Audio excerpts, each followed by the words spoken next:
Okay, I think the stream is live. I haven't done a stream since I got a cold a few weeks ago. I think the last one was a spell book or something with one of my characters. That day I was a bit uh scratchy in the throat, and then I got a cold, and the cold lasted, I don't know, till yesterday. The annoying cough lasted till about yesterday. I have been hacking my brains out, so here's a stream. Anyway, I'm working on Dean. I've got this is a really old drawing that I did many, many years ago. I don't know, a long time ago. Um, so his general face and structure is a little bit different, but he's got a nice pronounced nose. Um, so I got that going here. And some other stuff. Yeah. Let's see. What am I gonna do? So I've got mostly the head done. I need to close up the cheek, the chin here, and finish up the back of the head. Well, let's go ahead and just jump on in. Uh, I need to have a way of viewing the chat while I do this. Cat, what are you doing? Hi, kitten. Hey, Bar, move you. Misty's in the lap as always. Ah. Oh. I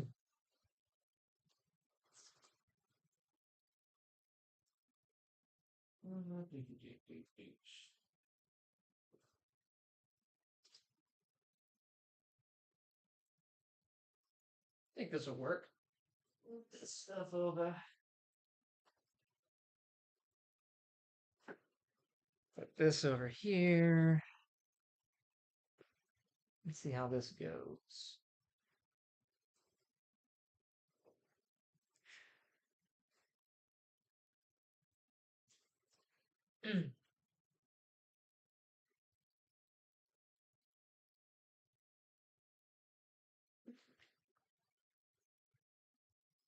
Now, forewarning, I had cereal earlier, and that may interfere with my stream. Ah. The downsides of lactose intolerance.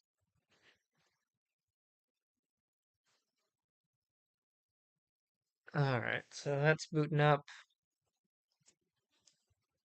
And spawn.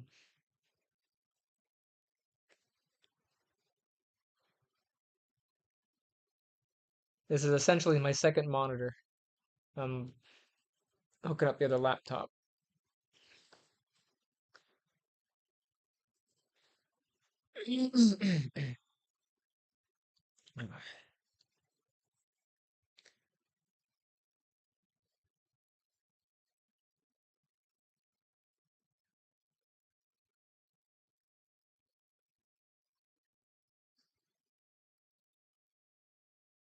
YouTube.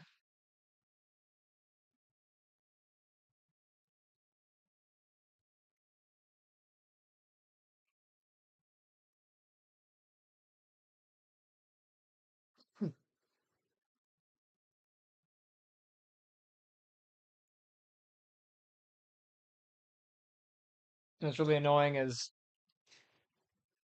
I'm trying to log in on the laptop, but because I haven't used this laptop in a long time, they're making me two-step verification everything.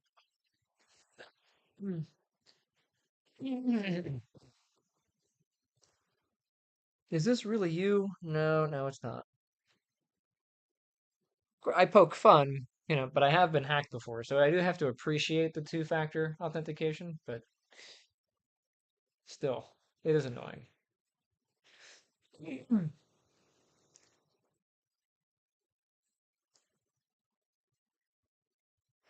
Yeah, I've had my cryptocurrency accounts hacked. I've had my bank account hacked.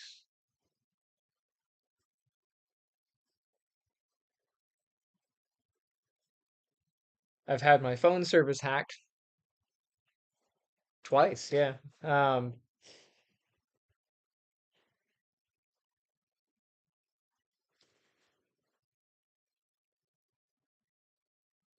That's pretty fun. Okay, so that's going. I can see the chat. Can I maximize the chat?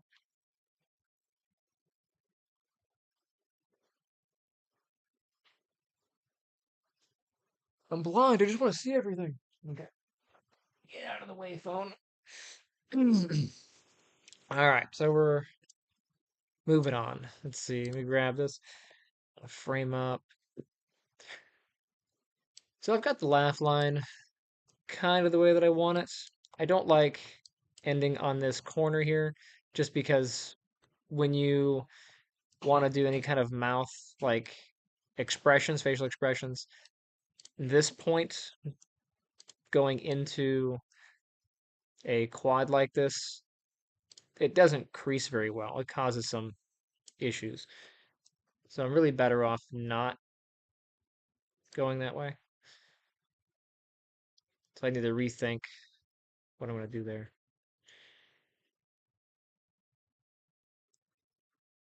I think I pull this one here. That follows around. And that one's fine. That's fine. I think I'm going to deaden these off.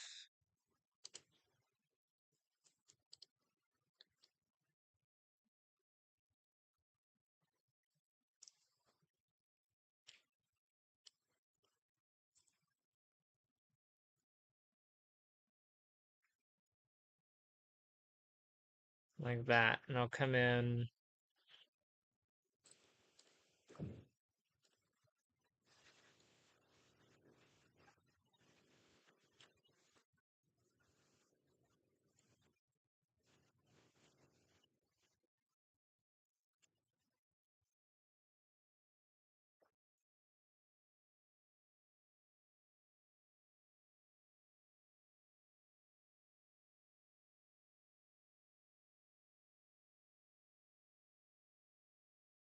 Now let's cut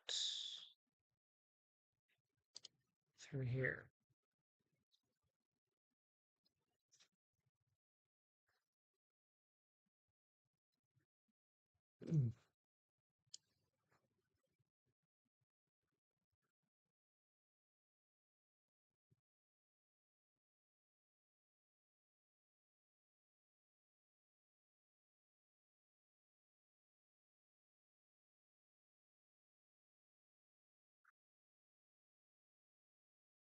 Was telling my wife earlier that she should start streaming her Diablo gameplay. And I don't understand why people care. I don't. Because people are much more interested in watching things happen than actually making things happen. And that's Yes. just how it goes, right? Like 5 people told me this now. I play that much, I guess. I have a problem. You have a problem. Shut up. All right, let's see. Where's that going? I like that. So as you're making faces or whatnot, um, you want to pay attention to how the edge flow basically. So if you look at like a person's face, and let me see if I can pull up a face here.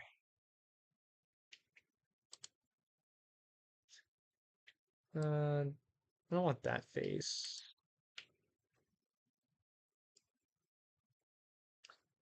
Bum, bum, bum, bum. I don't know. I don't want a Facebook. No, just faces. To be fair, commonly. It's always difficult when you're searching. Okay, so she's got a good example here. So right here we have this on the cheek. That's the start of the laugh line. So it creates this bit of a triangle that goes around through the lip to form that cheekbone. So when you smile, you have that definition. So you want to do that on where is that at? So as I'm building this, I want to make sure that my edges flow in a similar fashion around, and they kind of go through into the lips here. So like this flows through here. and this flows around to here. Because that'll make life easier when you create like expressions and such. So I want to pay attention to how I'm having those edges flow. But that also creates an issue for making the next part of the face. So at some point, this flow has to stop, and I have to redirect this way. Um, there's no particular right or wrong in how this is done, but there are some better practices. So I'm going to try to bridge here, and then I'll cut. So, and I'll bridge that one, I'll bridge this one, like that. But I need to continue this edge down this way, so and go here. You can see how that creates a bit of a this little corner here. This is what we call a pole. So poles are just where multiple edges kind of converge into a single area. And depending on where they are, they can be a pain. So there on the chin's probably not as bad as having it, on the lip. So, and there's if I continue this way, this will create a pole here. So I want to be particular with how that goes because I want to be able to maintain my edge flow through this, uh, cheek.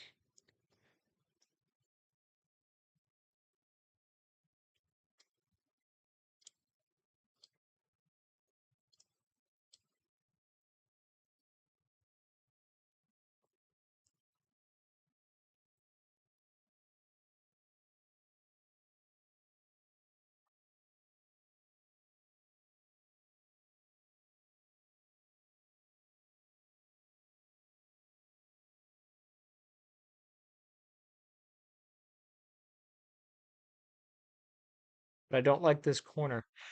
I think what I'm going to do is merge these 2 points together. That's going to create me a pole here.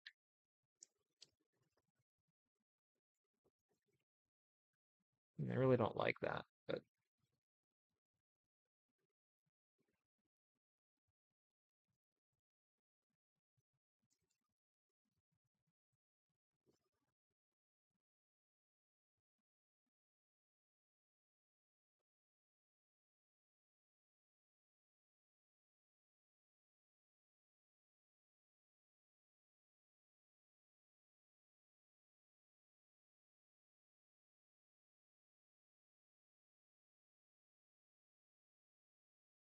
yeah, that's going to end up being the same.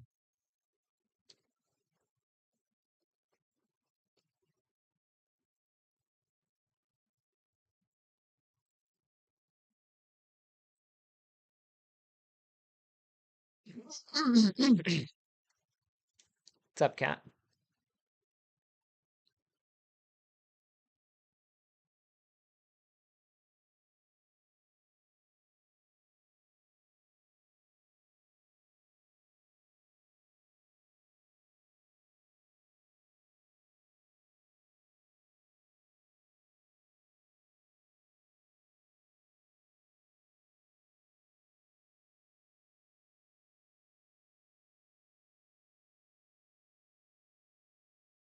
Feel like Ryan George. I don't like that. I'm gonna move on to something else. Maybe my brain will fill in the gaps later.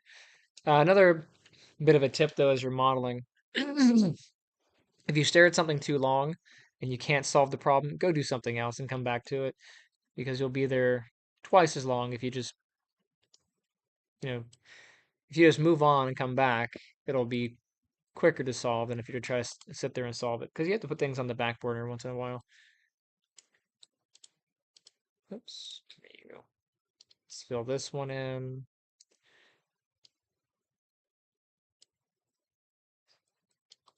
And then on this one, I can take that. And I turn the camera a lot because I try to see it from multiple angles. So perspective is weird in 3D space. And by turning, I can kind of see how things are going to bend. because your face isn't one shape. It's kind of flat in the front, but then it angles off at different locations. So you have to take a look from multiple directions. And I'll just bridge this here.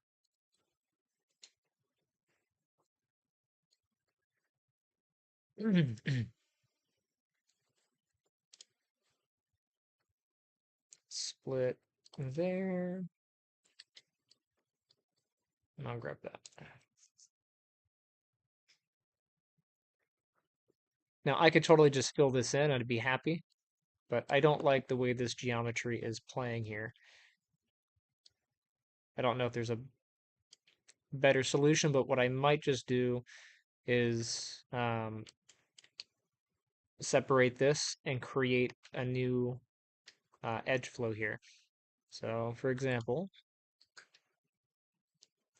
see how that loops through?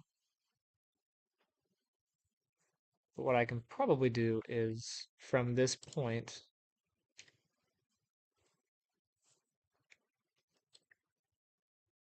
and then come around to here.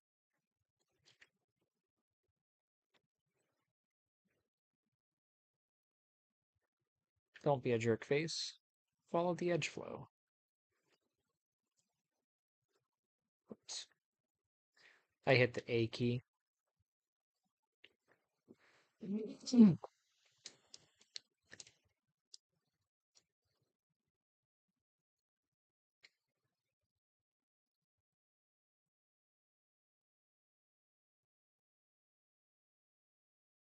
Cut this one and this one.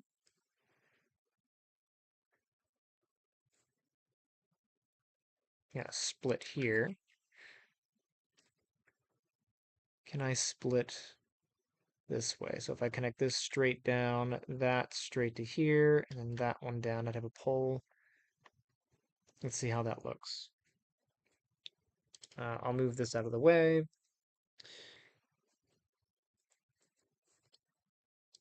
And this is why people tend to do, these days they make their faces in something like ZBrush because it lets you just sculpt the general shapes and ZBrush worries about the geometry. But sometimes it doesn't work out to your favor because ZBrush will place stuff anywhere it wants. And then later you have to retopologize it anyway for better edge flow. So yeah, you pick your battles where you want. But that should give me two complete edges. So this one to this one, that to that, and bridge. Now, I don't have to worry about that pole. And then I have a pretty good continuous laugh line, so I can check that. Um, if you can't see something visually, like if you can't see it in your head, you can use your multi-cut tool and just hold control and just see where the edge goes. And you can see this is a really good edge flow here. That goes pretty good here, but you can see it does double back around. So uh, that's not gonna, break the bank, but it does have a good flow from here up to the nose, which is fine. And then in here. So I don't need to worry about this being too flexible. Up here through the cheek is good. Need to angle off his Neanderthal nose here. I know, I'm making fun of Dean. Pull some of this back.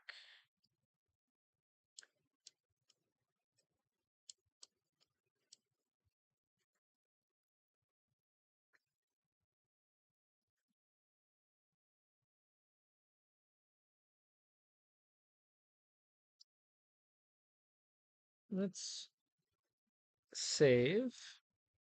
Clear history. His head's kind of big and bulbous on the side there. Let's clear the history. Just because all the construction history, this does slow things down over here.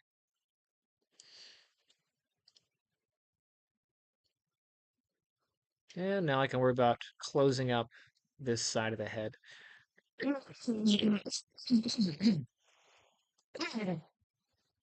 I'm still so phlegmy. Terrible. All right, so to close up this, I'm going to do basically bridge this down to about here, and then I'll worry about the inner section. So this edge through this edge. Um, if you just grab two edges and double click, you can close the line up. It only works if it's quads, so it's good to work in quads. And then I'll hit extrude. I can pull this down. I'm just going to pull it down to about where I want it to stop. So down to about there is pretty good. At some point, this has a directional change. So I think there is probably there.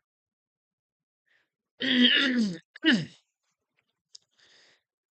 then I can throw in some cuts. So I'll do a cut here and a cut there. And then it's just a matter of moving things where they need to go. I think what I'll do,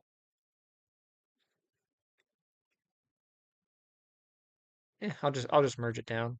I was gonna make all the adjustments first and then merge, but I have to make them no matter what, so I'll just do it after.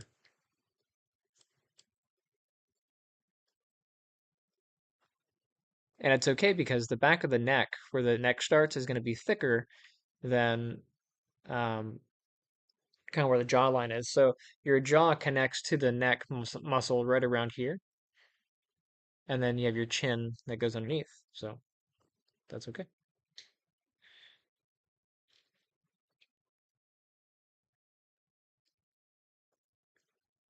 And I can leave this mostly open until I have a neck made.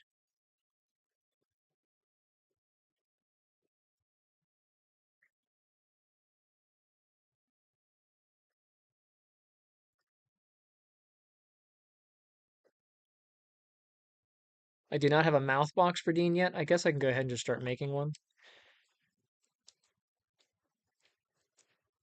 I'll grab these on the lips, so the inside lip to here gives me that. And then I will extrude it again. So extrude. I'll just pull back real far into the back of the mouth here. Flatten it off with scale.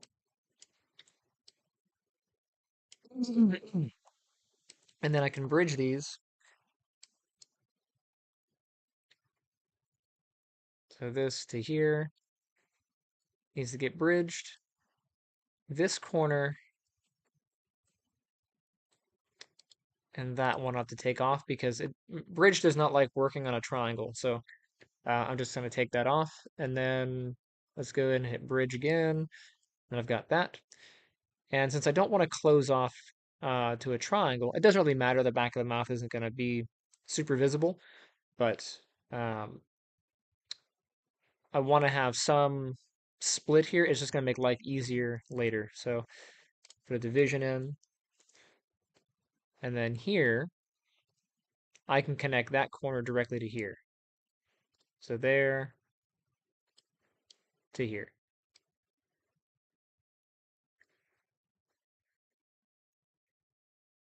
Like so. Yay.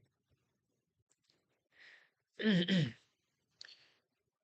since I want flexibility here, you get an angle that I can actually use. Grab this. And I'll just scale it up.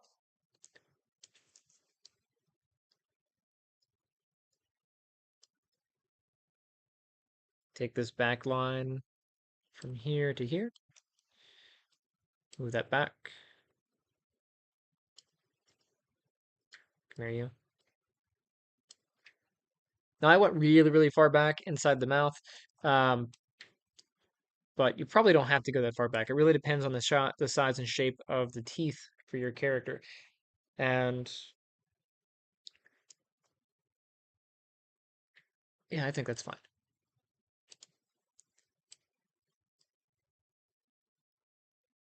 Now, not every mouth is the same. So if you have like a creature, it might have a different mouth shape than a human. But if you're working with humans Wow, that's a pretty extreme transition. Hold on a second. Get that, and I'll move this up. When you're working with humans, um, pretty much every person has roughly the same mouth design.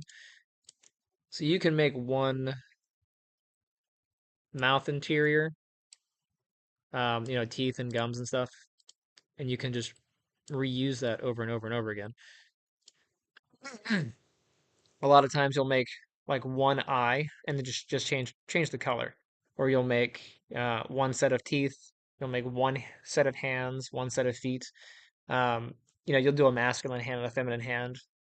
Same thing with the feet. That way you don't have to remake those every time. It's just a tedious process. You should know how to do it, but you don't need to make them every time. So that's probably good.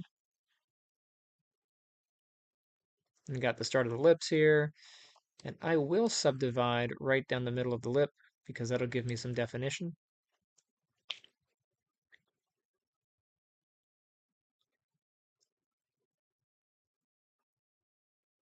And I can just pull those kind of round the lips off. I earned your rip sauce?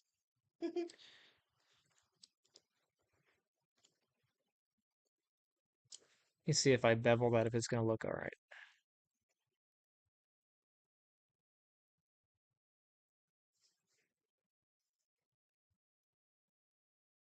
Yeah, I think that's fine. I don't want to go too super detail, but I want to have enough definition there so that I can do some work with it at this subdivision level. Inside the nose. I need to make the nose interior. Grab these points, move them over a little bit, and I'll take this. How far back am I going to go? Yeah, I need both. And then I'll extrude it. When you extrude, you have the option to use extrude scale. So to use extrude scale, just hit the scale box. Just click it once, and then you can choose which one you want to extrude on. I want to extrude in all directions, so I'll grab the middle, and I'll grab that and move it in. What that's going to do is give me this nice section for the nostril, and then I can pull that in. So I'll hit extrude one more time, and then I'll pull that up to get the nostril. Saves me the effort of trying to cut it in.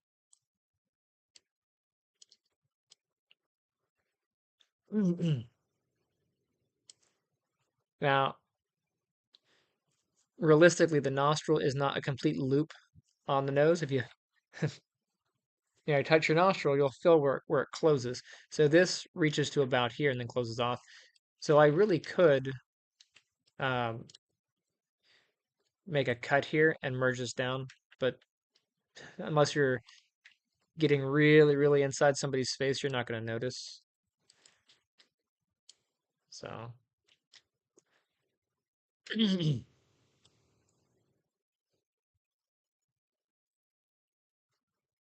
just going to thin this off.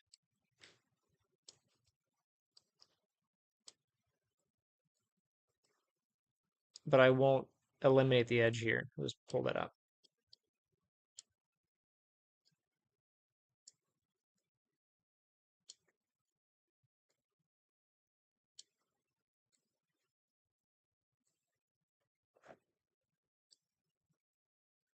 And right now it's kind of blocky, but if I were to smooth preview, you can see kind of the transition, and that'll be okay.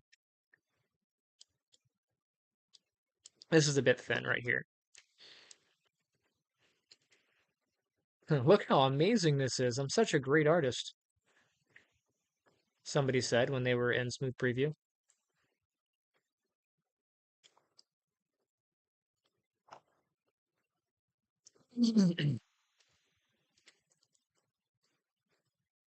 What is it? Control Shift D. There we go.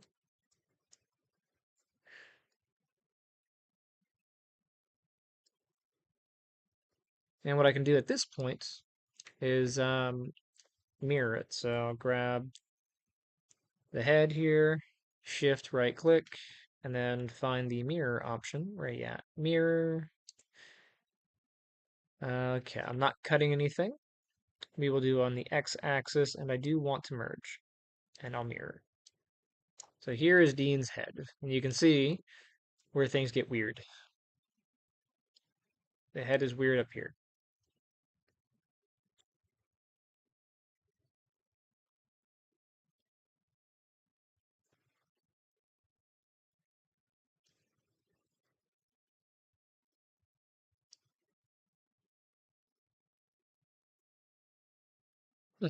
Looks like it didn't merge for a second there. Oh, I still have the merge options open. There we go. Oh, and for the eye, I will do the same with the eye here. I don't want the eyes to be merged together, so I will uncheck that and then mirror.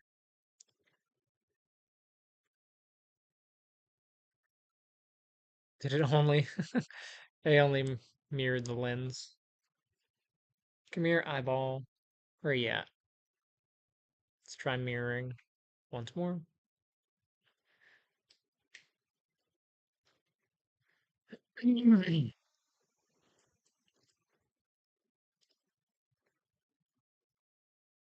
Why did it do that?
I inadvertently made some duplicates. I'm not sure what's going on with my eye.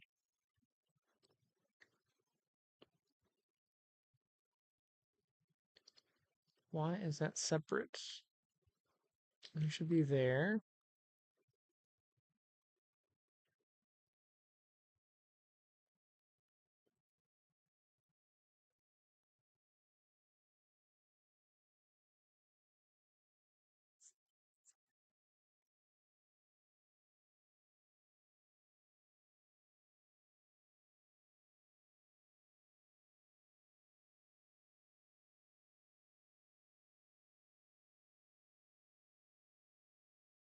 All right, so interior, that looks right.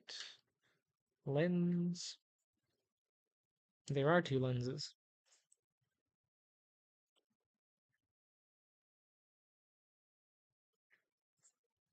Should only be one lens.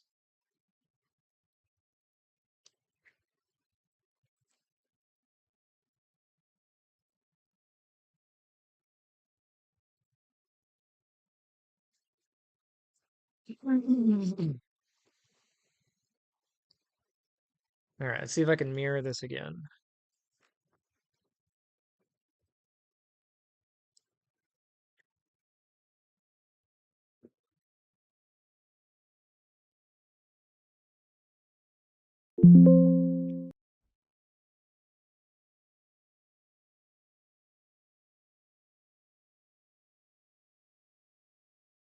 And Maya crashed.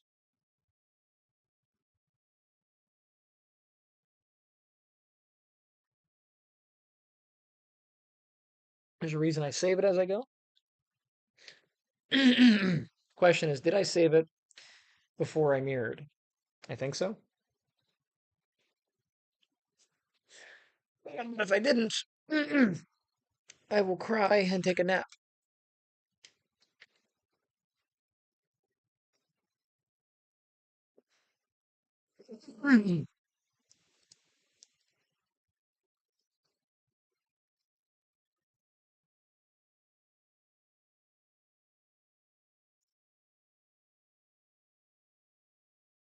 Let me open the non-recovered version first.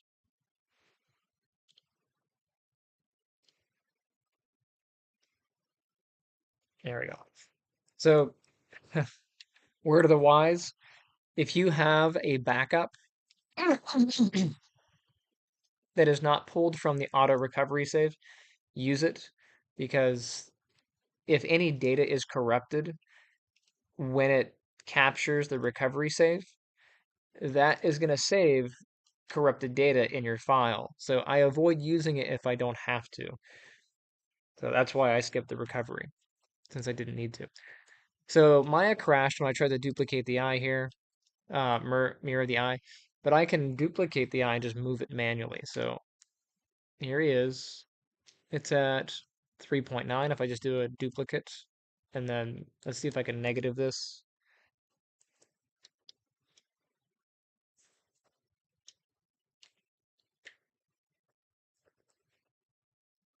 Yeah, sometimes that works out. And I'll label this one I underscore L for the left eye. This will be I underscore R for the right eye.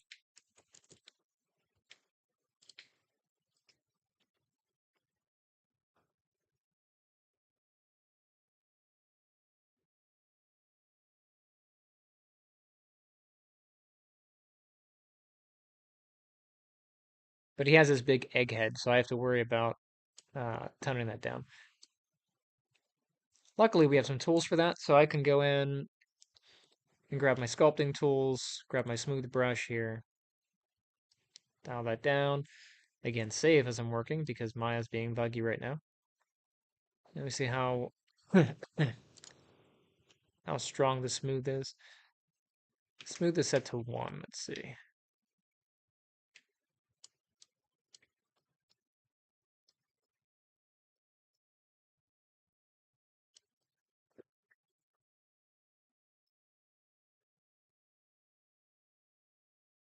That part of the face is not joined.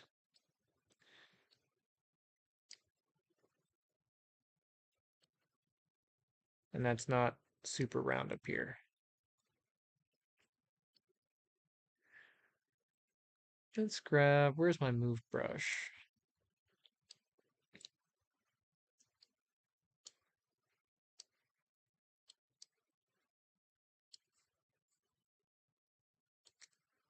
Oh, it's even worse. I was not working with symmetry on.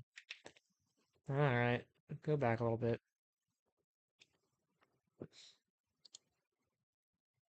try this again. Yay, symmetry.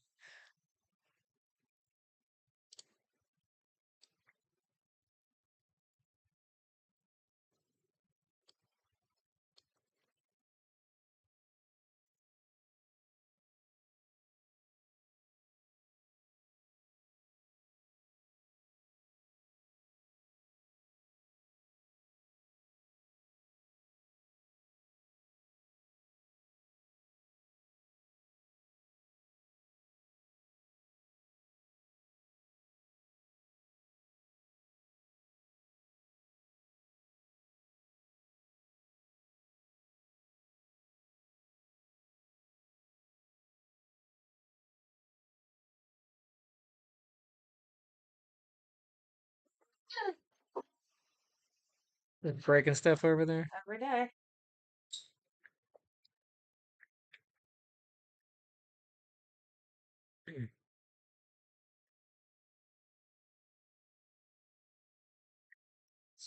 Okay. I mean, I'm gonna stop making character first.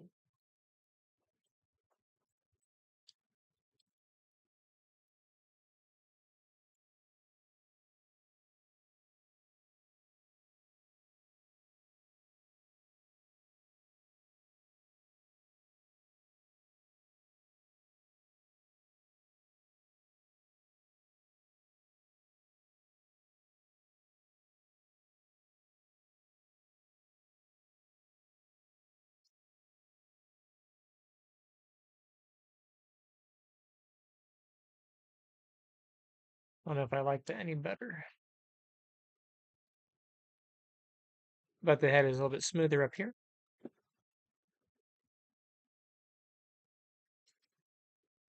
Okay,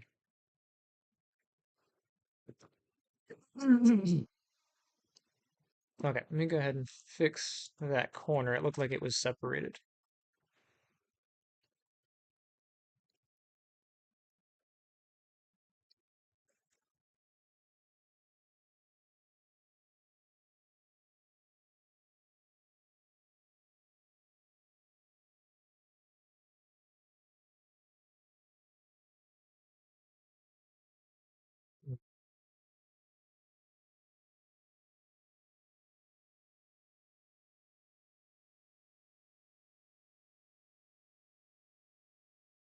Aha, found it.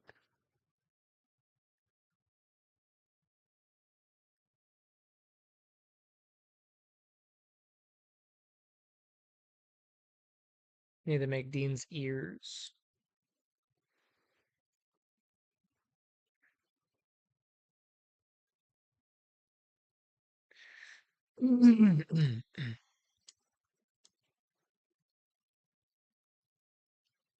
Let's see, back of the head.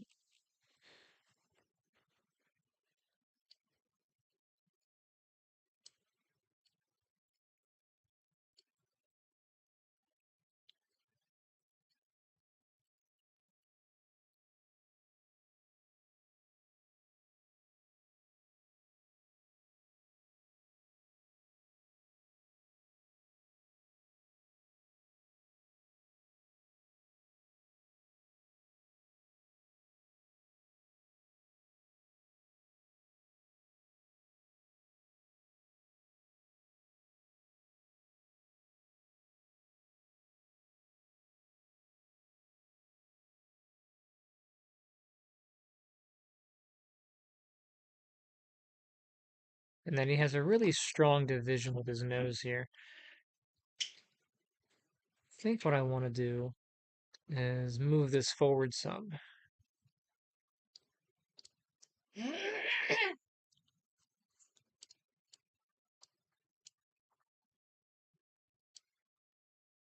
Oh, and grab the interior of the nose. Make sure I get that.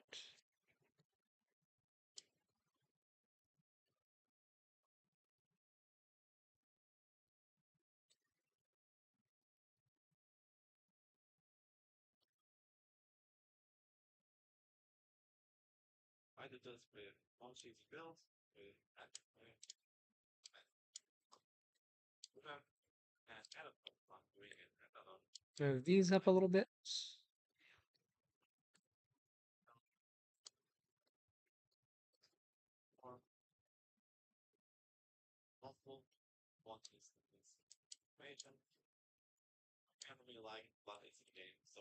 Gotta get this the shape of the philtrum here, the little snot slide. Make sure you get that in there.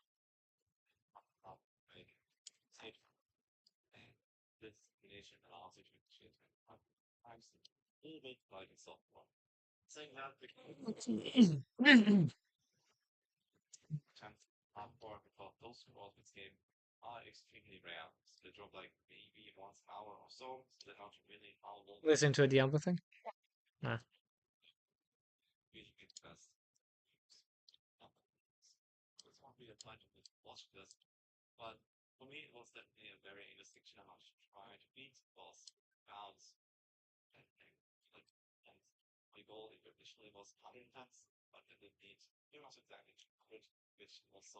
Just making sure his forebrow,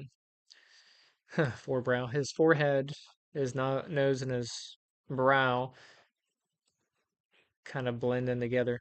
So the top of your nose into your brow kind of blends in, but his is very distinct. So I wanted to have it.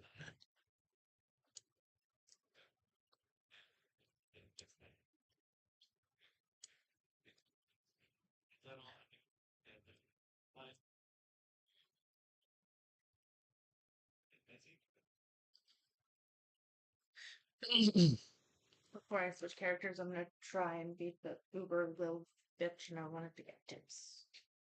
Ah. What I need to go in with before I don't know if I have only a few times. I don't know. Protection. Oh, Now, if you have a lot of points, now I, of course, recommend working at a lower resolution and then getting higher, which is what I'm doing here. This is probably a bit extra dense, but because he has such division in the nose, it's difficult to avoid. But if you have a lot of points here and you want to move them, you can always use soft select, which is B. And then you can hold down the B key and then drag to adjust your radius of influence. And you can grab a single point, and as you move it, it's going to nudge the ones around it to try to ease the transition.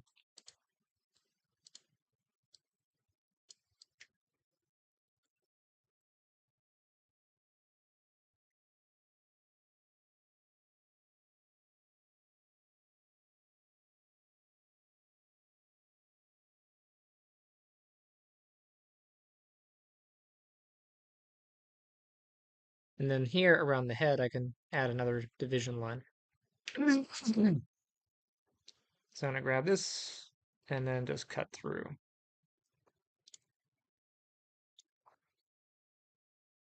And that'll give me a little bit more option to shape that head.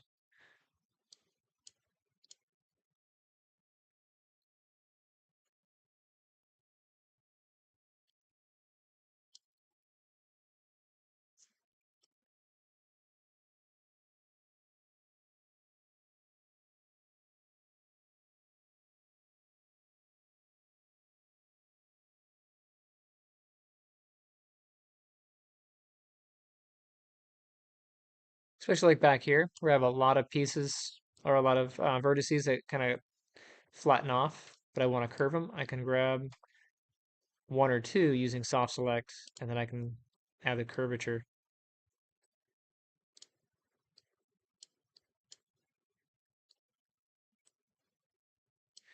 Once he has hair, you won't notice as much, but you want to have the foundation to be accurate.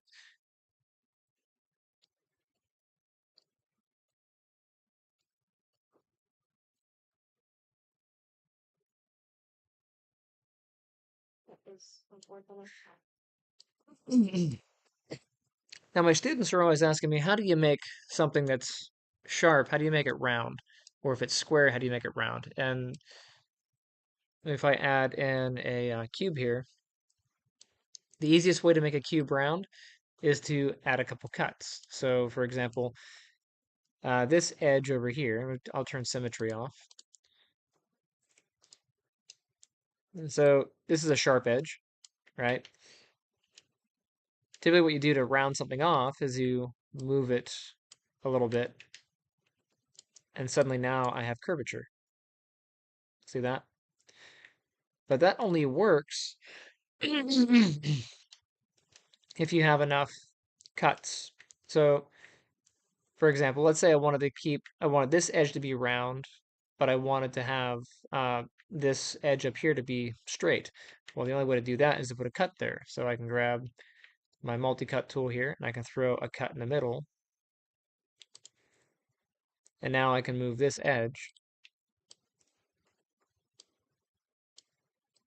And suddenly this is a softer edge than this one. The more cuts you put in, the easier the transition. And that's what your bevel tool does. So I can grab this and under Edit Mesh, bevel, or you can do Shift and right click and then choose bevel. What that's going to do is it's going to put an extra cut in there. And suddenly you have a smoother transition. And the bevel tool actually allows you to add some segments so you can make this much rounder. And you can see the more segments we have, the rounder it is. Okay, but this does create an n-gon. So n-gons aren't very favorable. You do want to solve these edges at some point, either by triangulating the face. So mesh, triangulate. This is kind of messy. Or you can go through by hand and cut them in. So like I can grab this point and cut around. And typically you'd go all the way around the model, but I'm just going to do this for example, right? So those are cut through there, and that's a quad. So 4 points, 4 points. This is 4 points. And these are 4, 4, and 4, and those are 4, 4, and 4. So there you can have it as a quad. If you're really OCD, you can line these up with their neighbor. I'm just going to V-snap my points.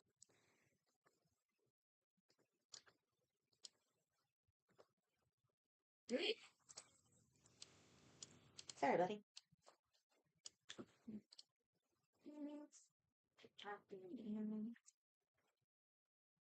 Scale it and V-snap it. So those are straight, mostly. I guess I can scale this way. Nightmare Dungeon Bay. V-snap that.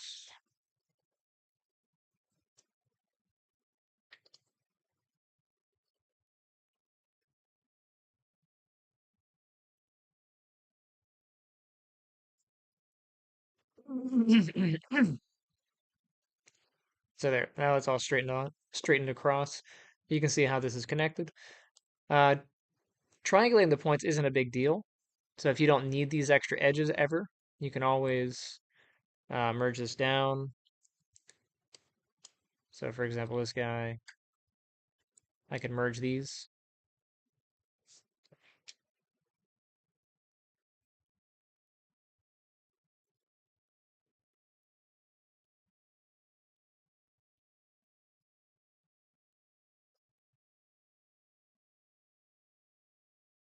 And for the sake of triangulation, I'll grab that one to here, just to reduce your geometry. But you do need to solve these edges in one way or another. That way you don't have an end gun. But yeah, you can just smooth an edge by adding extra cuts. What really gets tricky is when you're trying to to round a corner, because naturally I rounded it this way, but what if I wanted to round it both ways? Well, then you get into some interesting territory. You can take an edge, and I'll just do it this edge over here, but you can grab an edge from multiple angles and you can bevel all three. Whoops. And you'll get something like this. And you still have the option to do segments. And you can see how that goes. And that'll round all three. Same rules apply. You just add extra cuts for the edge that you want to split. By the way, if you want to just do a single vertex, you can grab a vertex and use the chamfer tool. So if I go to my same menu, my marquee menu changes based on what I'm selecting. So I can do chamfer vertex, and that'll give me a split on the vertex there, which is kind of like doing a bevel. But anyway, I'm getting off topic and away from the main thing, which is making Dean. All right. So the head is about as far as I'm going to go with the head.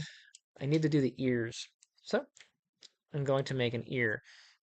So I went ahead and grabbed a shot of my ear here. And I'm going to use the, I just took it with the phone, but you can go and, Google an ear. I just didn't find one that I liked. And pretty much all ears have a similar structure and shape, but there's some slight differences. So some ears are rounder, some ears are, flatter, some ears stick out, some ears, are pointy. It's whatever. And if you're making an elf, it might be different. But the main interior structure of a humanoid ear is about the same. So I'm going to use my ear because it's the most convenient ear that I have. So I'm using subject selects just so I can mask off what I don't need. And then on this one, I have my side of my head here. I can just move, yeah, I'll just move this over.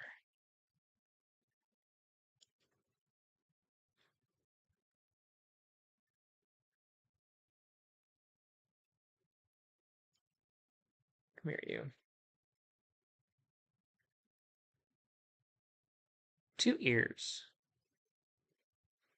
It's a good thing my ear is relatively clean today. Should see it on other days.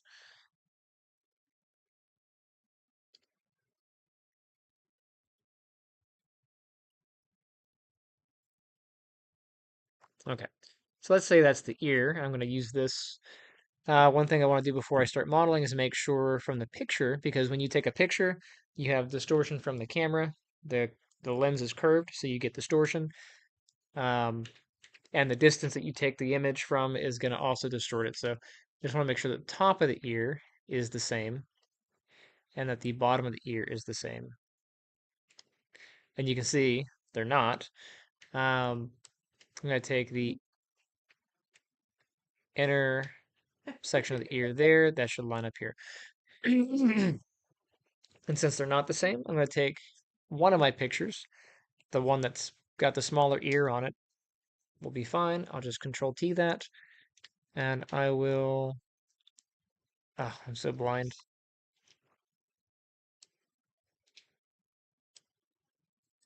See if I can scale that up.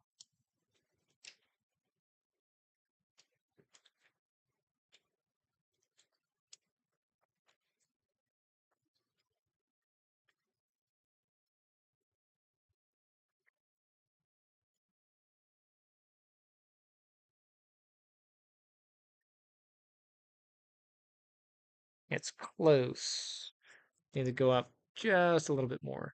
And actually, what I'll do is I'll center this.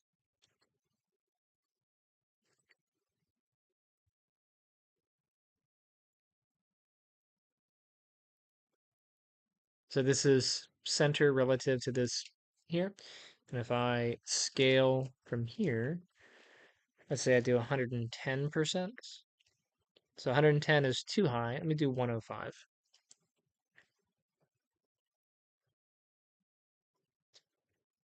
105 is too much. 103. 102.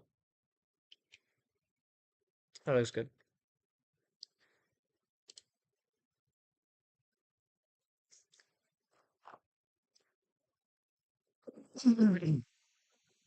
And I don't really need the rest of the head, but it's fine. I'll just take this into Maya. So I'll just save this. Let's do game design. I should have a TGC folder somewhere.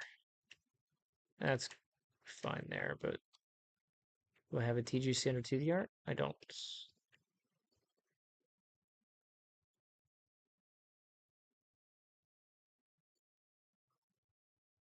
I'll just drop it in here. This is going to be, actually, I'll just do ear because it's just a single ear asset. So ear reference. So getting back to what I was saying about making um,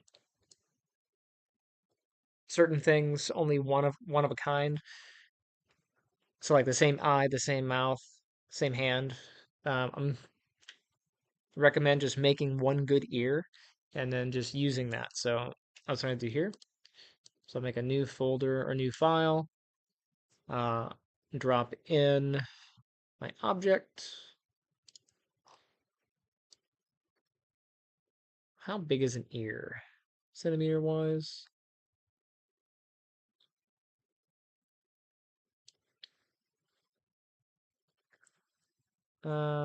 Size of ear in centimeters.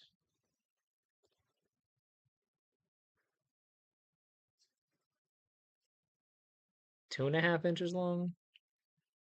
I call shenanigans.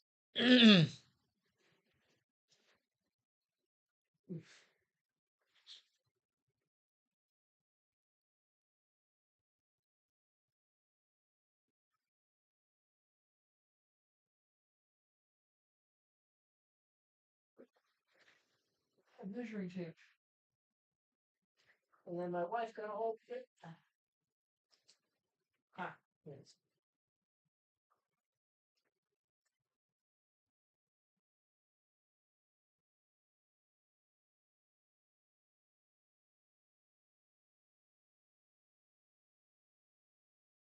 Mm.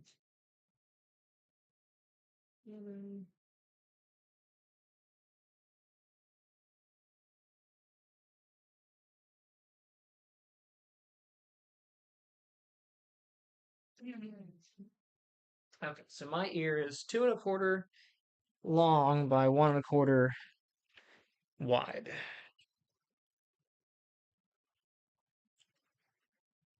which is not too far off from what they had. So that in centimeters, where is my calculator? So, so I have 2 1/4 times 2.54, so 5715. 5715. Oops. Okay, bye.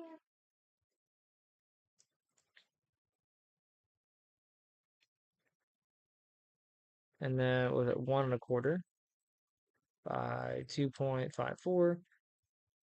So 3.175.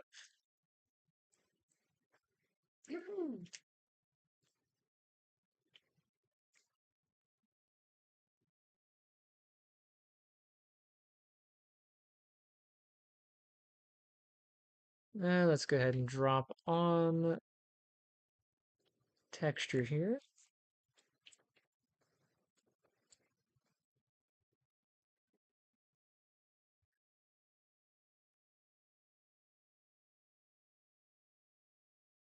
Where am I going? Game design.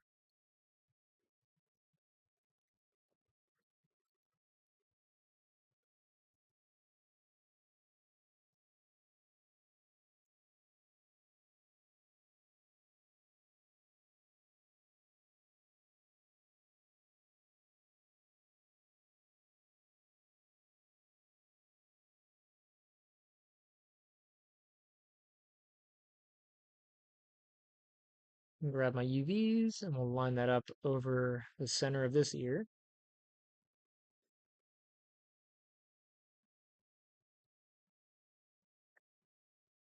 Good enough.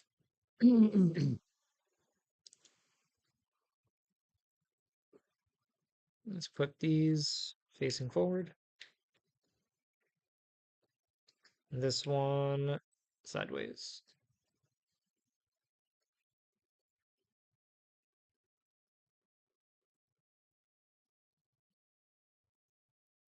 Push you back some amount and you over some amount.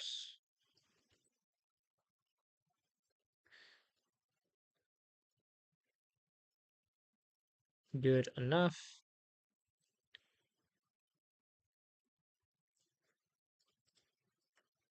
Okay. And then to make the ear, whatever you want to use for it is fine. I'm actually going to use the quad draw tool. So I'll grab, is this my side? I think so. Helps if you label stuff. And this would be my front ref.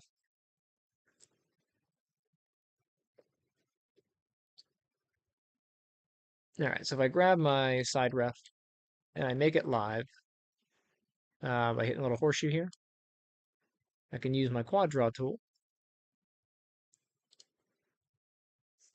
to make my ear. So what you would typically do is you would just make a box shape for your ear, and then you would make cuts to kind of fill it in. So maybe a cut here, and a cut there.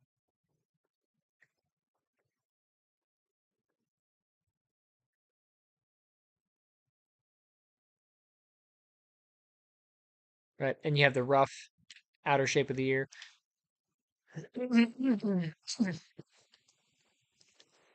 And that'll get you pretty far. And you can use this to start building the interior. Um, but that's not what I want to do here. I want to be a little bit more picky. Get rid of you. Can't get rid of the last one. Man.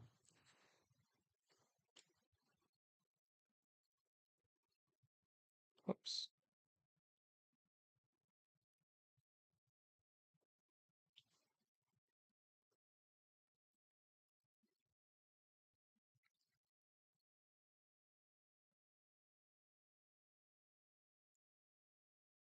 I'm gonna go around the ear here.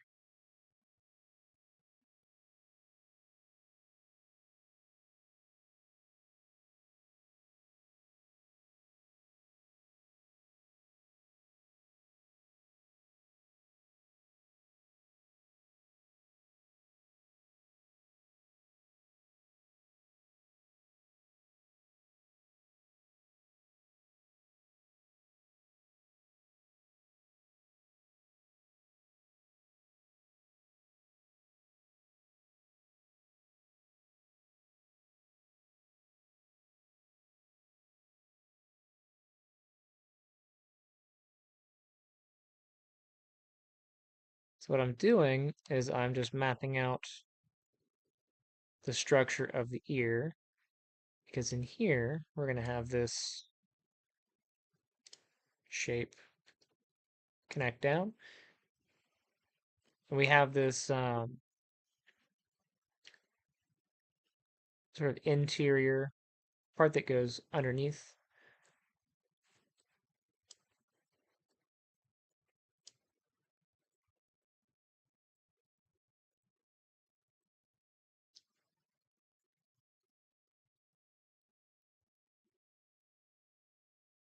At him.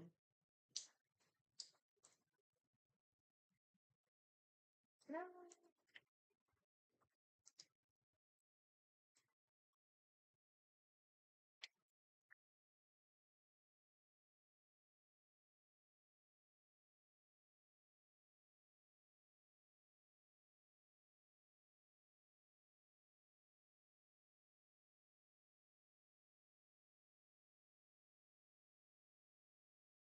Zimbo.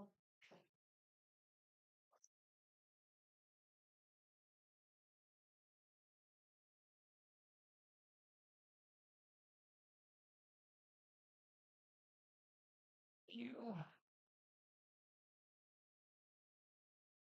Ugh, stop being a jerk. Thank you.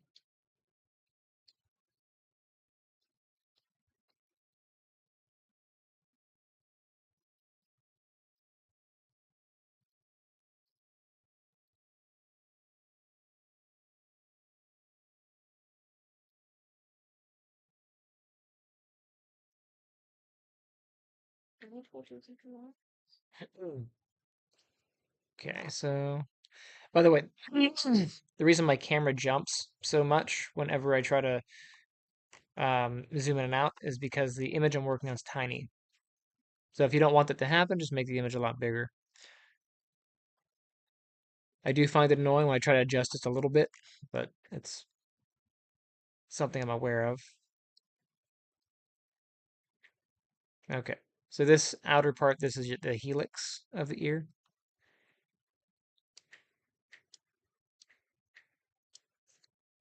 You have your lobe down here. And then this part here, this is the tragus. Somebody went through and named all these things. So it's good to know what their names are so you know what you're making.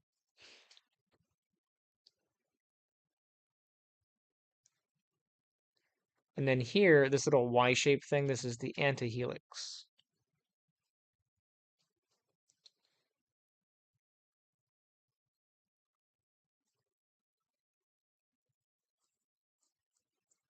Let's see what we can fill in.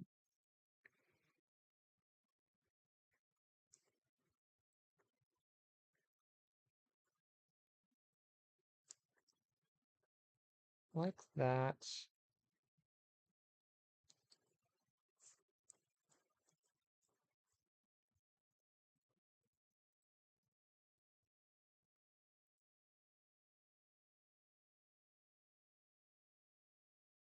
And then the antihelix runs all the way up, and then we have this little bow on the interior.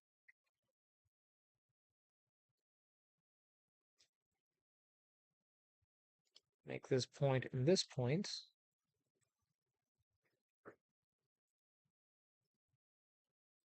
And then here.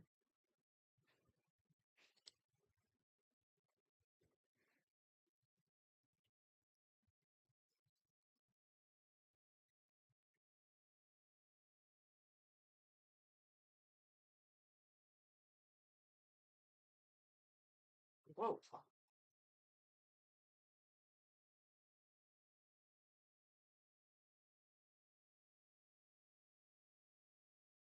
I don't really want to split that, but I will. I need to split it anyway just to get that shape, but trying to keep it relatively um, low poly.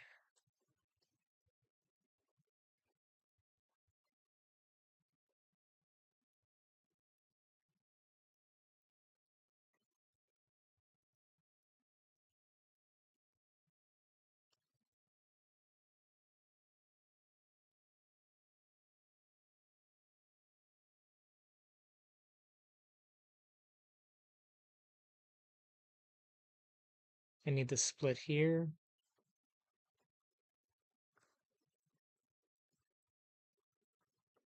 Just to get this portion.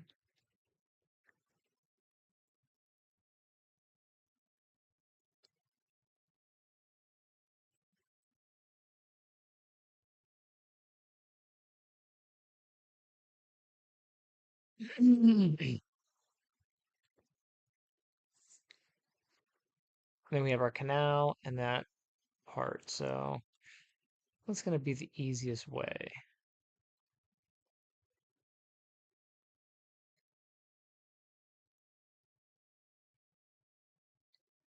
Don't really want to form off of that, but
I don't want to fill in there. Come back here.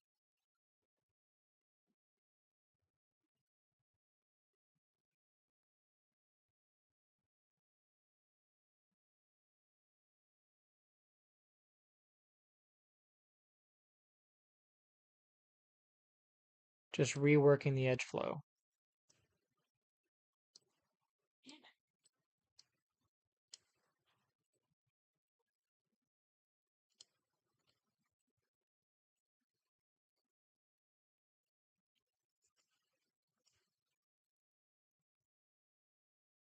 Okay. Now I have not been working off of my side view. Usually that's a bad idea. You want to do changes in the front and the side pretty much the same time. In this particular case, though, I know that I want to make different parts of this ear kind of go inward and different parts kind of go outward. So I'm going to take this. Oh, you know what? I really should have gone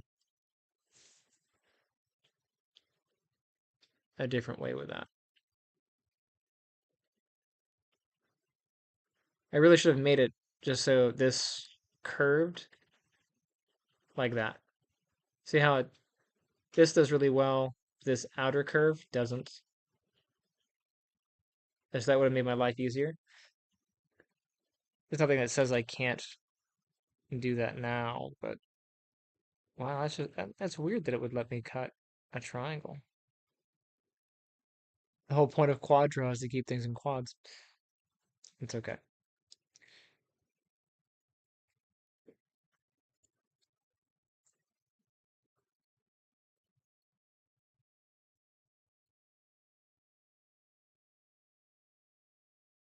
So this part is going to come out just a bit. So I'm going to extrude that.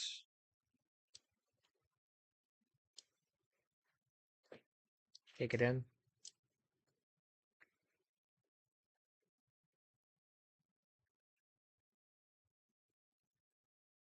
And then this part is going to be much lower.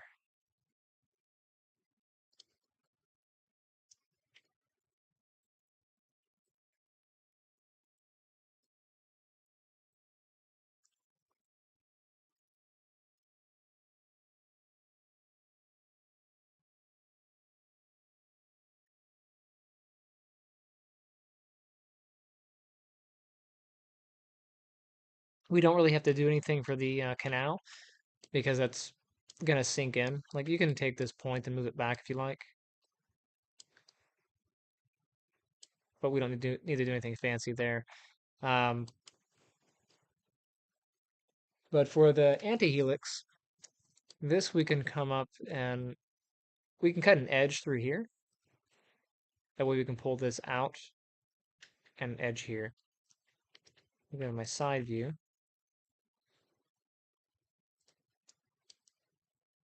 Let's see if I can shape this a little bit of a Y shape for that.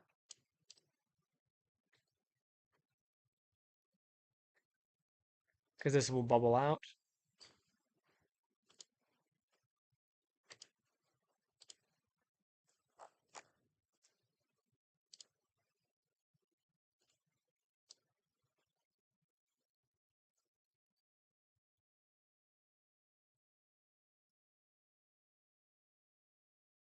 Gonna stop it there.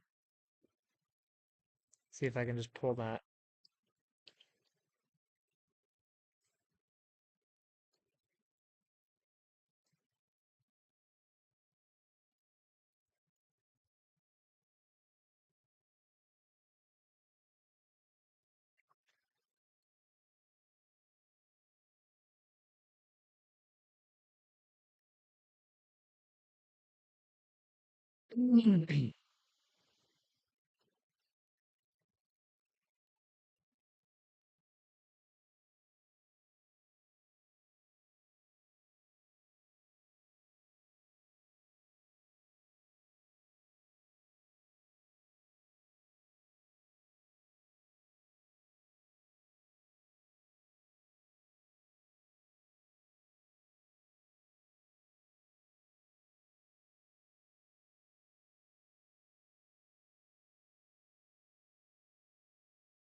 Yeah, and this will be a lot better if I complete the edge.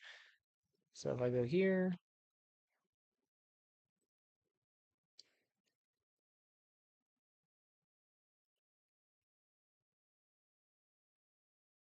maybe a bit better that way. I can get rid of this edge,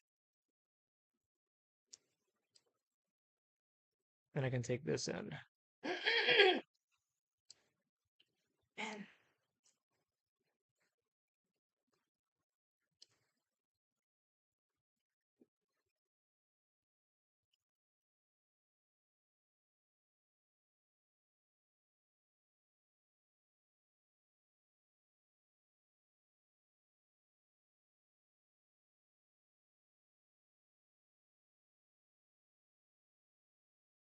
hey, what's up?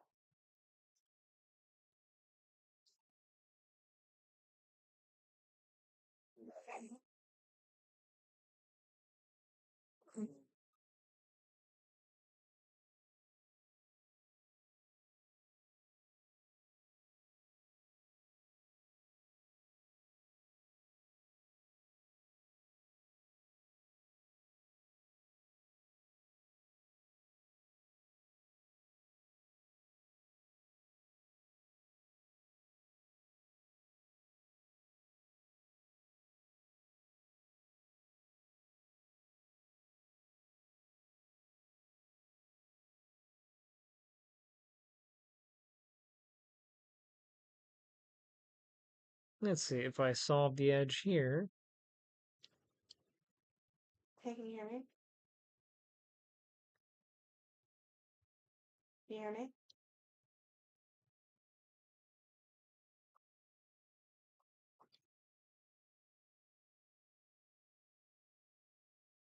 Hello?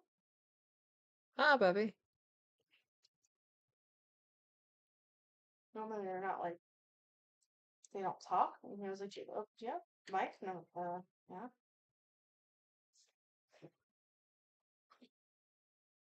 Oh, Lord, the cat's awake. What cat? She told you already, man. What could you possibly want? All the things. Always.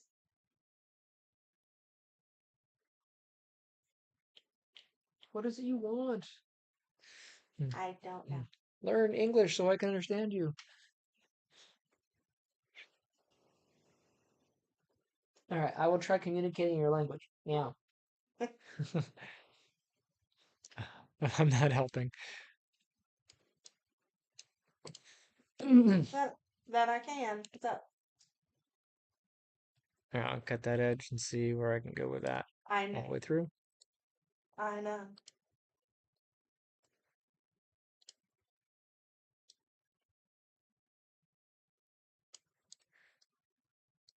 What is it? I don't know that one. Just like pin it. I'll Where's it from? take these in. Oh, What? okay. Yeah, just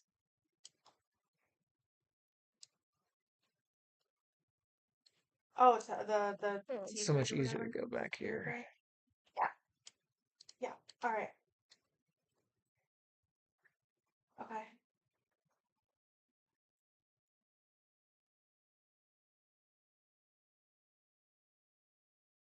Oh, the malignant growth things. Yeah. Take this in. Okay. Take that out.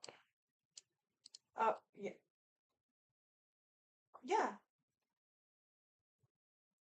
And this one I'll take up this way.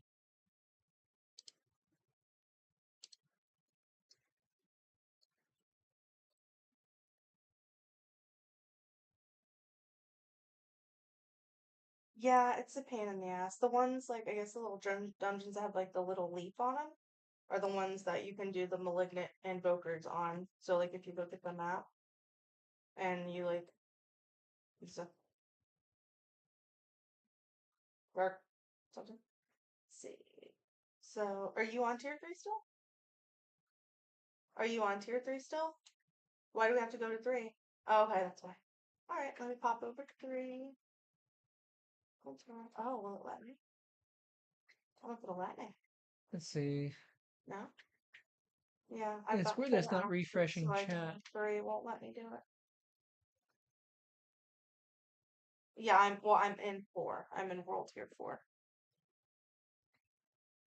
You get to hear both conversations. She's doing her thing, and I'm doing mine. Uh-huh. See the world tier statue? Yeah, that's where I'm at. And it has Adventurer, Veteran, Nightmare, Torment. And when I go to 3, Nightmare, and I hit confirm, there's no confirm button. I guess because, I mean, why do we have to go to 3? What's, we can do it in 4, where we're at. Why did you, what did you want to do to 3? Okay. Anyway, Oh, what are you trying to do? Oh, what are you trying to do? What's like the main goal? ugh, keeps jumping. That's Okay. annoying. Yeah. Oh, I know. Yeah, that's the Uber Lilith thing. Okay. So that we just follow me. Yeah, we got to go to. I don't know if we I don't know if can. I like how this year's coming out. No, kill her a second time. That's what that is. I think.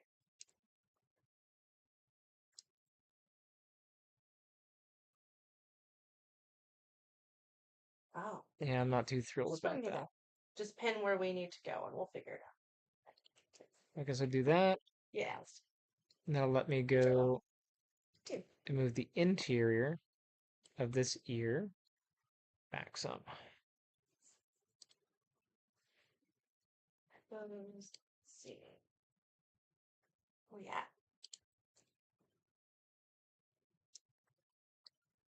that sucks.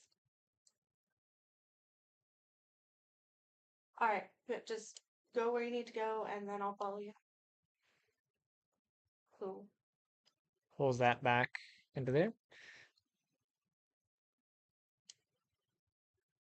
And I I can think that one that bevel has like the little leaf on this. is gonna be one where we can do the link knit stuff. So if I wanted to get that wider, I could totally do that. Hmm, let's see.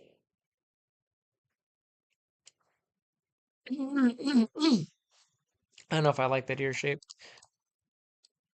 What was? I'm gonna save that. Oh,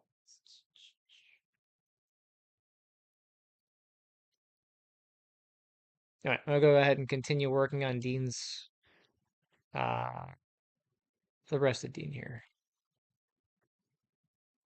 All right, so I need some body. I never built the arm. So torso, one of the things I like to do for the torso, you can do it off of a cube or a cylinder. Either one's fine. I like the cylinder just because it starts off a little bit of curvature already.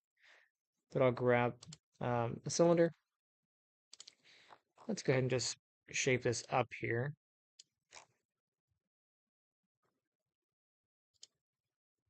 Bump the radius so it's out to the size of the torso. Height, same kind of deal. And then I'll drop the subdivisions down to about 8. And that'll give me something like this.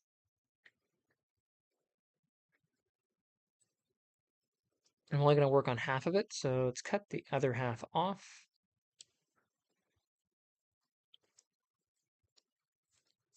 I don't need the bottom.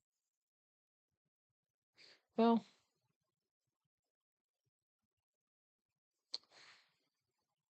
no, I'll remake the bottom. For the top, I'm going to get rid of this edge and that edge.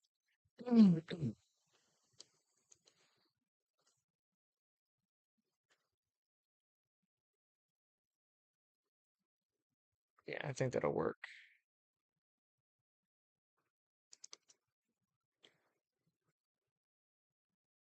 And it's a matter of kind of shaping things up. So this, I'm going to pull all the way up to the start of the neck.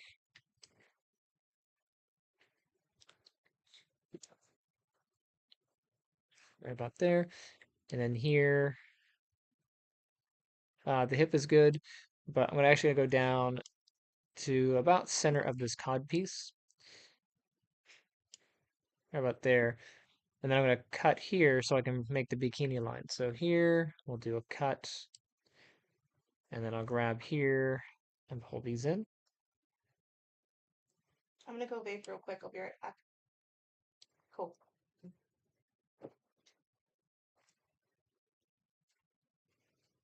All right, chest, same kind of deal. I'll cut about there. I'll pull these out.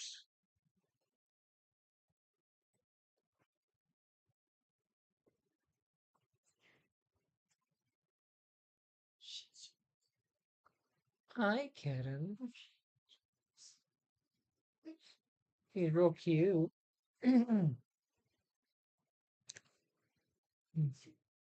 She is unreal.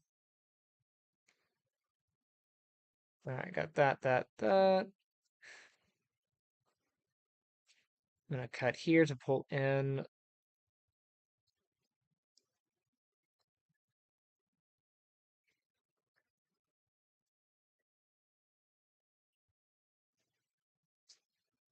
All right, I've made a few changes on the front. I should make some changes on the side. Okay. I'm gonna use my scale just to make things easy. So scale those in. I'll move these.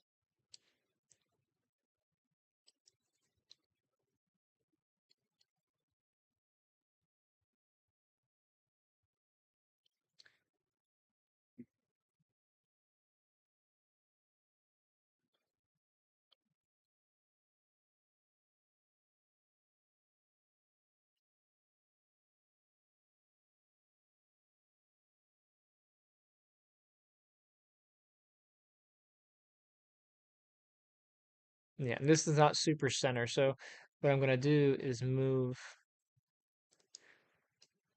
some of this over.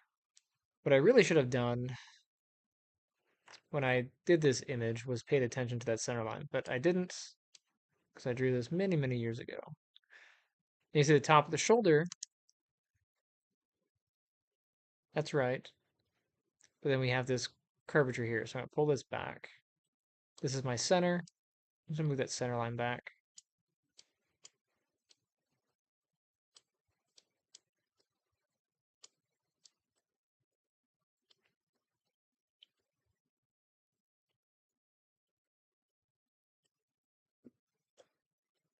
Move that back.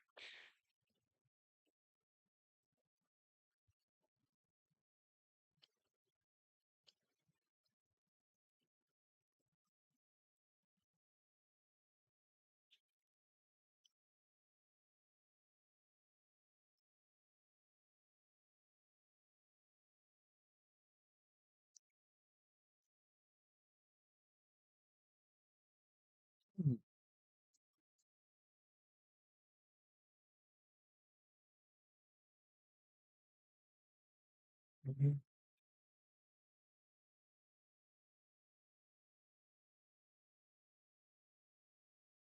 I'm not going to worry about the curvature of the waist here. Um, it's just a,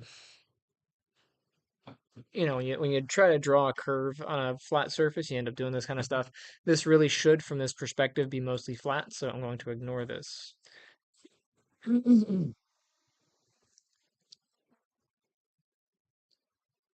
Need to make a cut here on the chest. Okay. Yep. And that looks like it would be about there.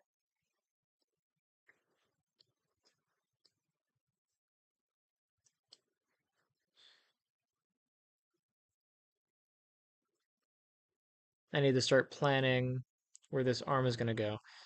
You can see we Okay, have a is that shape here, completeness? this little circle. This is where the arm is going to come out of, roughly. I really should bikini line this. So I'm going to take these in.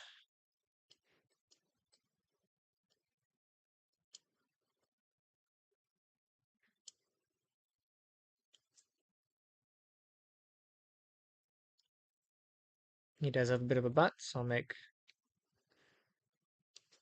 accommodations for that.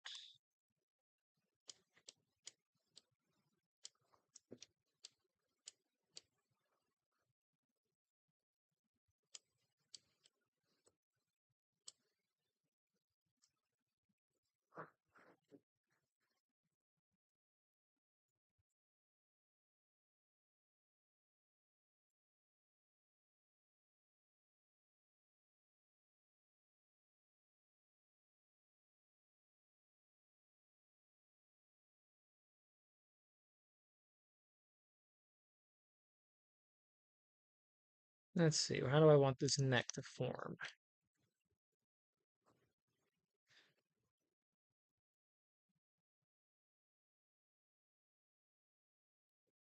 Looks like he's not going to have much of a neck.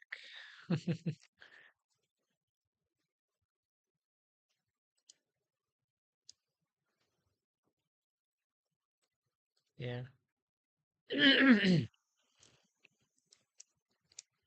This is what happens when drawings don't line up. So he's got this giant and beefy like neck here. But this shoulder piece, this piece of armor is actually in the way. So his shoulder is probably down here. So I'm gonna take this down just a bit. Let me do here. I'll assume the shoulder's about there. And that'll give me some wiggle room for where this is gonna be.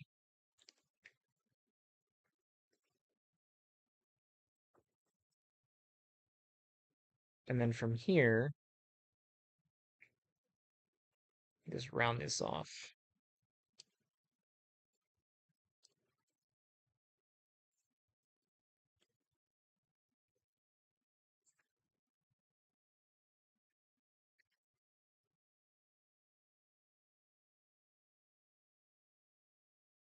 Ah, come here, you.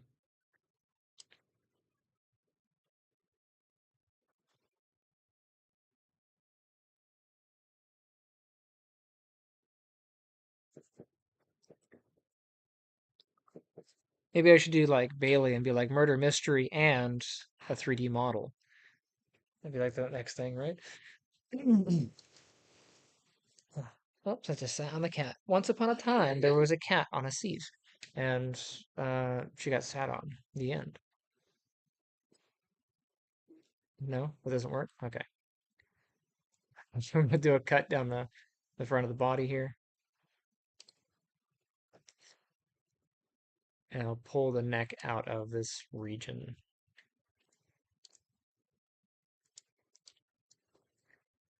And extrude it, and I'll get rid of the top section. Get rid of this interior. Yeah, that. Not a super smooth transition, but still a transition.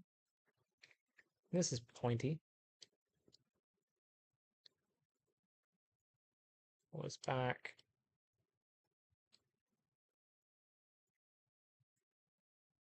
And I drew the little circle down here because that's where that shoulder should be. But proportions and all, your drawings should be ideally better than mine.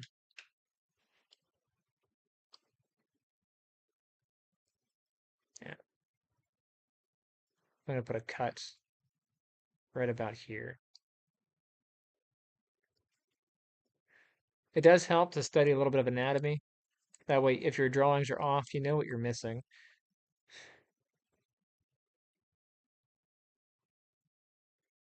I want to pull that shoulder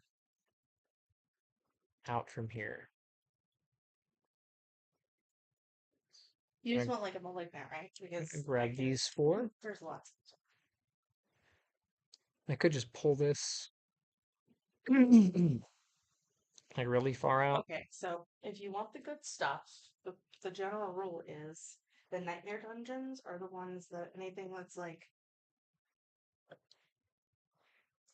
yeah, that's like any of the ones that has a little leaf on it. So I'll go just a little bit, and then I'm going to Okay. extrude. That's So I'll hit extrude, and then I can pull this straight. And then I can flatten that off. And a flat surface will give me a better connection point when I start to connect the arm. Let's get these points, and I'll round them off, bring them up a little bit. Again, just rounding is just moving the corners so that they're not sharp. Same thing here. So those are kind of in already, but I can move them down. We're trying to build the roundness of this shoulder. let's leave the dungeon, and I just left the whole place. Whoopsies.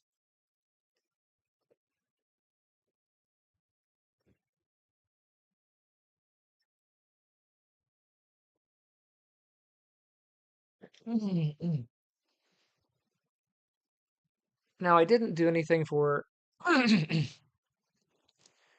for Dean's arm, so I'm gonna have to guess.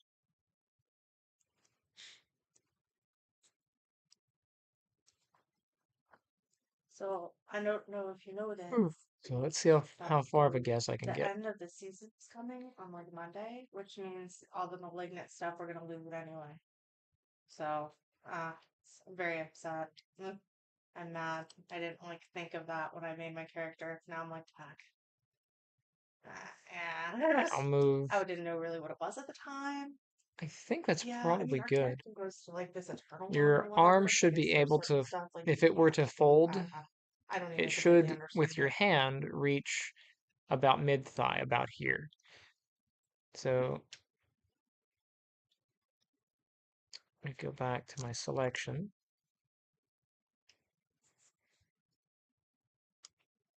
That's so fucking dumb. Bebe, I'm live streaming. Could you? Right.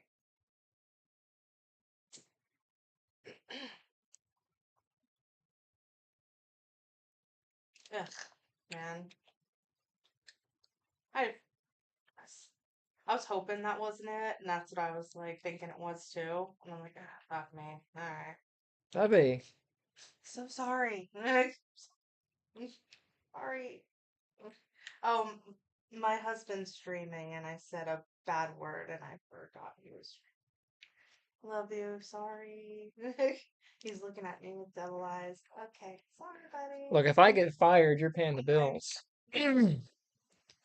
Because I don't make enough off of YouTube to pay for a bubblegum machine. buddy. Of boiling something or another.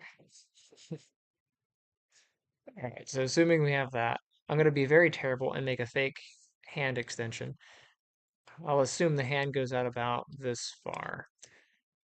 So theoretically, if I were to put a bone in this and then bend from here, Well, yeah, I'm in the I could this little boiling orient the area arm. should be malignant stuff. So follow me This into is this so guy. bad, Yeah. but roughly it would bend about half the thigh. Okay, so that's about where it should bend. You wouldn't want to do it that way, but just eyeballing. So the hand's going to be about there. That's the arm.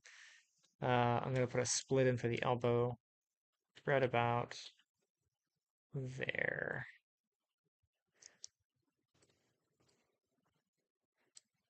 There's no definition for any muscle, but it should be okay.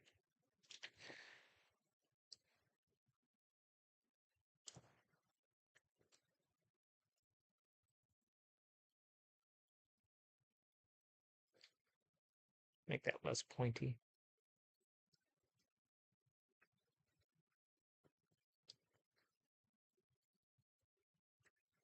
Okay. And then down here for like the bikini line, um, it's called the bikini line because it does indeed look like a bikini line. But the whole point is you want to have enough Yeah. cuts here Little town or whatever. so There'll be that a the leg portal can that'll let flex. you direct, like, just go straight to me.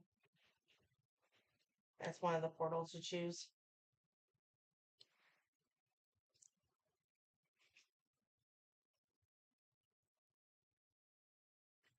I get this one, that one.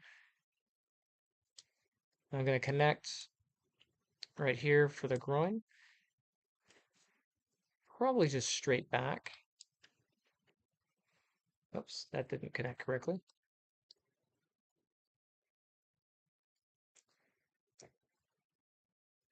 And then the connection of this is going to be about 8. So 1, 2, 3, 4, 5, and then 6, 7, 8. So I need 3 cuts in here.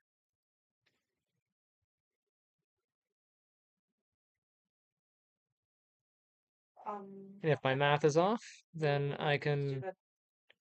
fix it later. My it's all super loud on my end. So if you go, are you in the little town? Any town really? So I'm going to take this down and then this down. Okay. Are you like riding there? You can. Are you riding there or Eh, teleporting there? wrong button. Oh, I was like, wait, where are you? Confused me. This off. Listen, guy, not you. That's annoying. That's super annoying. I didn't even know that was a thing. So kind of like this. I would have been so annoyed taking it better than I would have. Like, come on. This will give us a place to attach a leg. I had somebody ask about that That's Uber probably or good. whatever. It's like the last For thing the that leg, they I'm going to had use a this cylinder season, and and they I'll were line it up. like, Don't know if you they're can like hear me over anybody her that has because actually she's done it. quite Because loud. I was like, I can try, no promises. The And amount they were like, of no, somebody who's actually tried. I was like, rudeness right oh, now. cool, thanks. Yeah, you get nothing from me then. So yeah, I was like, yeah, yeah, cool. You know, how you ever. All right. I wonder if I can make fun of her. So I'm gonna go ahead and just make the leg Want to make about this as little heart tall as thing, it needs to be. the malignant heart. About there. I'll make the foot as a separate piece. Drop this down to about 8 subdivisions because it's easier to deal with. Yeah, this Now, Dean's leg, this one I I'm at drew it my and it has this yeah, I don't curve need to to it. know. Um, No, I was asking if but you it's did. better if we make it Uh, straight. So sometimes people pass me, I'm going to sometimes they're like, I ignore don't some of the know. curvature here and try to keep it pretty straight. Oh, I'm sorry. So where, oh, That's where is weird. That the happens to ankle? me all the time. So Like actually, I I'll feel split at the like I'm knee. so Knee is I'm so about slow. I feel so slow. Like my boots, I here. don't know what is up with them. Yeah. It's kind of Oh, weird having her I having a don't know. whole Like side we do conversation at the night same time. That's events with actually quite people annoying. and they're like not that much higher than me, but for some reason they I are think she's just so much trying to faster. push me out of And the I'm living like, room okay, cool. I'll just be way back here because now then. she's like 3 times loud, and Going. she has headphones on. What are you that loud for? Kill, die.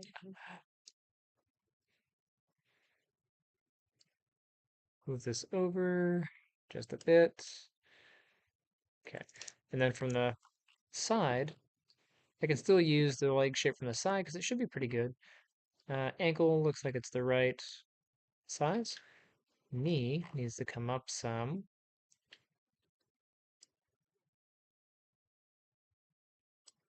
And I will kind of bend this in.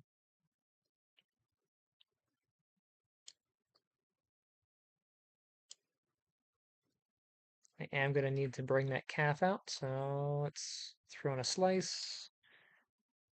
I'll move this calf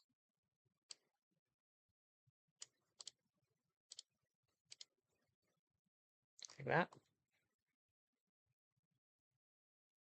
And that looks like it's pretty consistent all the way up.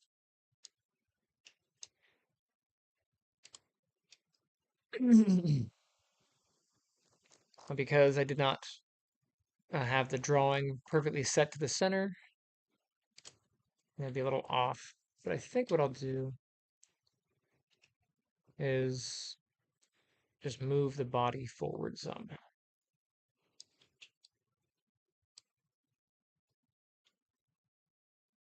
I know it won't line up with the head, but I'm no longer using um, the head shape, so I'll just grab those.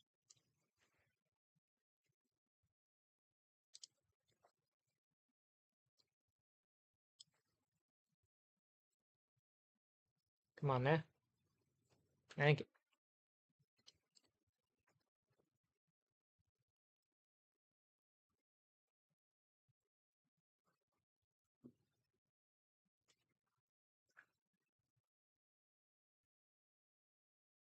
Okay. To attach, we'll take these off. And we want to slice right around here so we can get some definition. So I'll go ahead and do a little slicey slice right about there. Let me go ahead and hide my references, that way I can see what I'm doing. You no longer need to be on X-ray.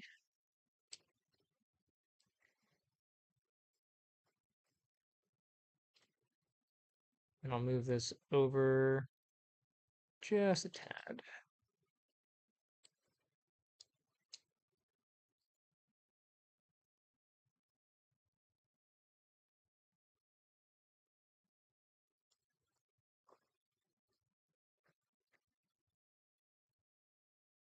So Move this that's down. weird. We didn't have this step with that. That's super weird.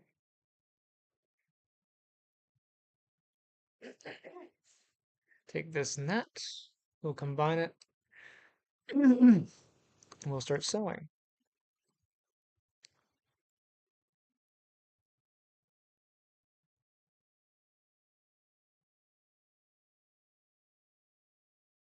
So where do you sew?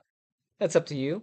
Um, but we went through the effort of cutting in this bikini line shape, so it makes sense that we keep this and then work this.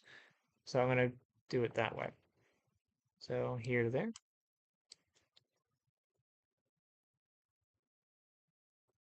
Just going to work around.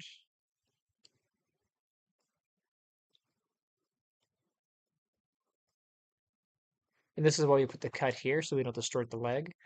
We're going to have a little bit of distortion here as we're attaching, but we can go back through and manually work that. Okay, I so that's a bit off. think that as the caged heart. It's like, oh, that's so What is it that you were so trying to weird do? looking. But yeah, we can totally work this. So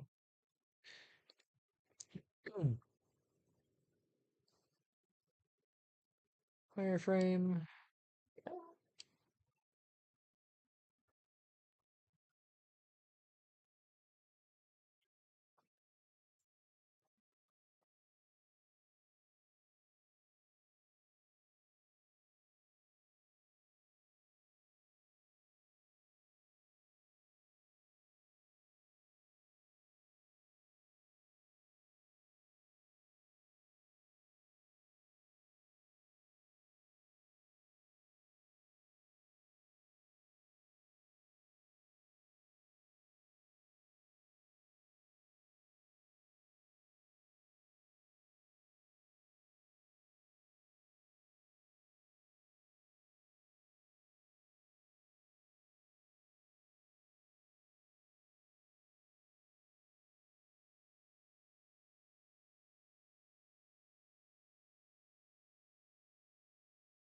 Right, so we have that connected. Then it's a matter of fixing that shape of the thigh. Let's take these, I'll move them back. Back of the thigh, same deal. Move those forward.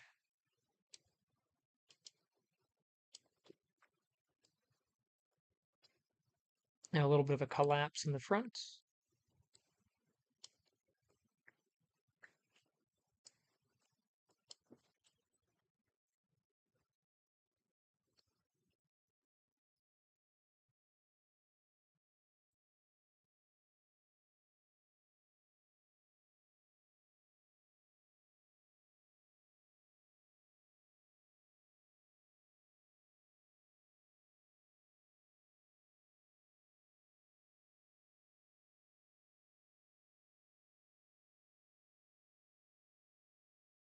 Got to make the butts.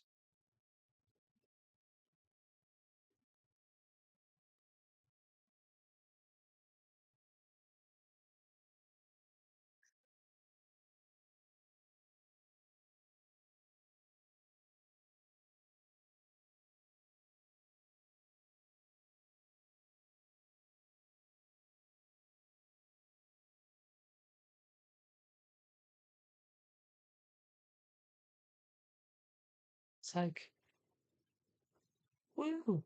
Oh, did I totally move this off? I did, yeah.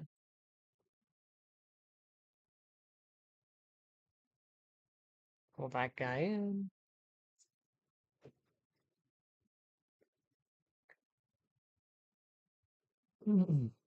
Is that the front? That's the front.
It's got a thick, beefy neck.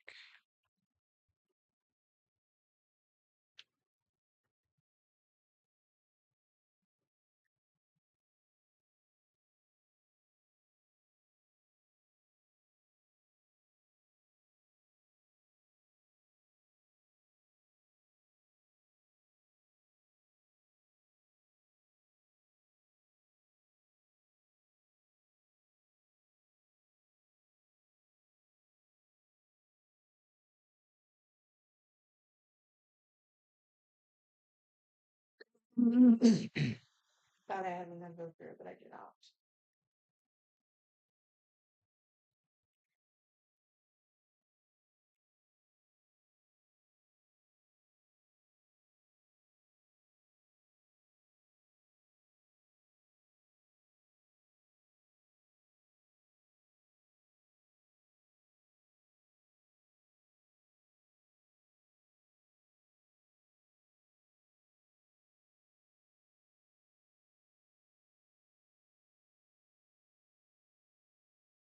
Oh.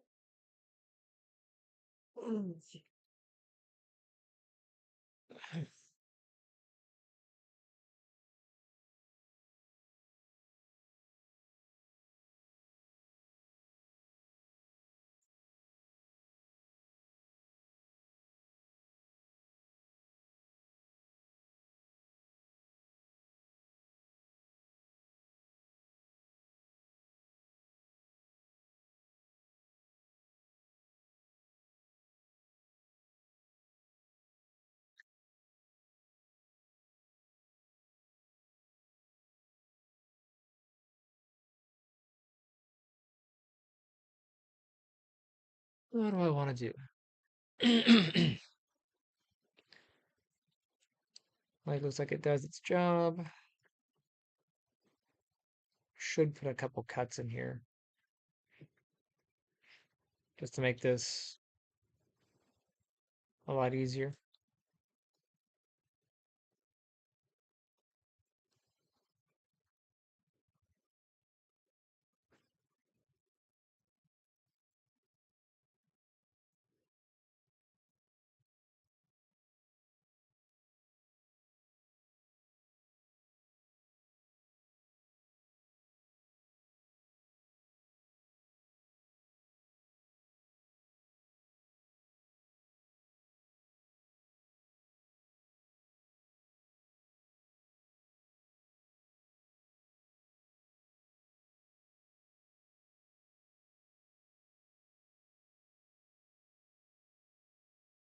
Nah, I don't like those yet.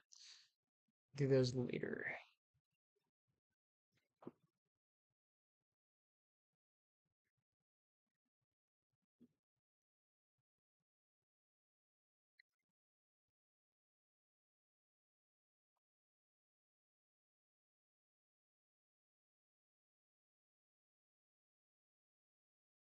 Let's grab this neck.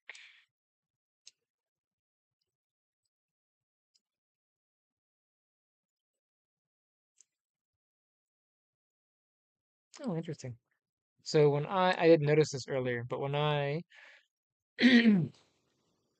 merge this, it did that.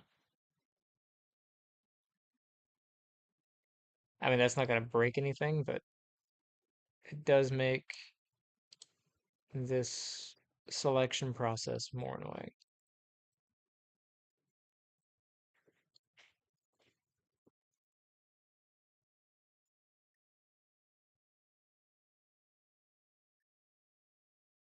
Let's do that with soft select on.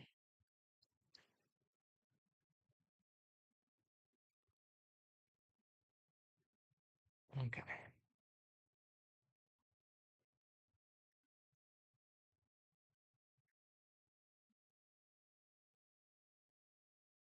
For the neck, let's cut in another layer here.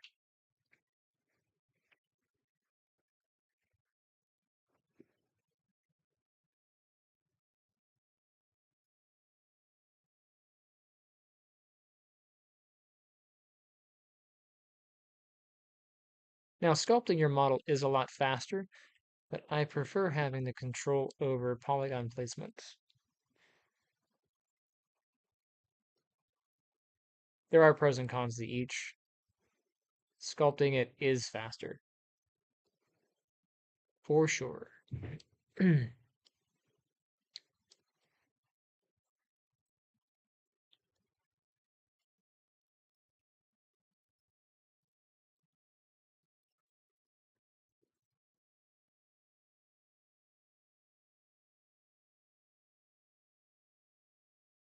Ooh.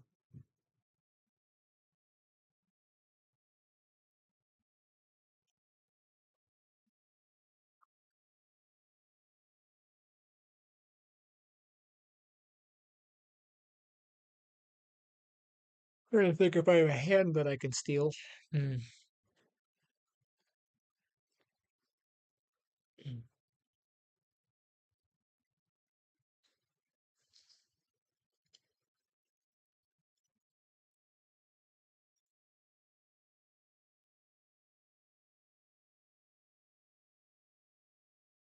You go in and grab. Oops, make sure I save that. I think I'll steal Selden's hand and feet.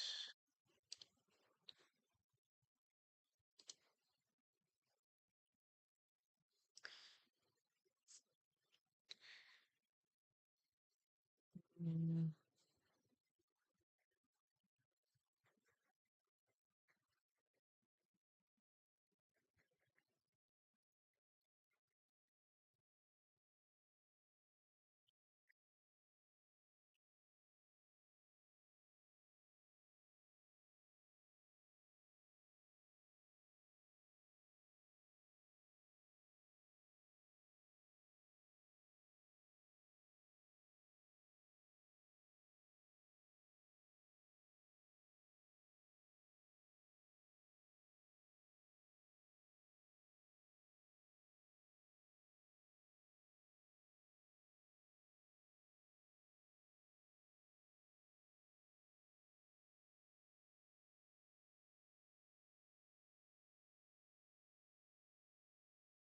I think that'll be good for the foot.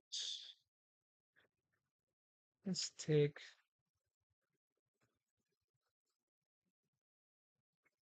Where are the controls?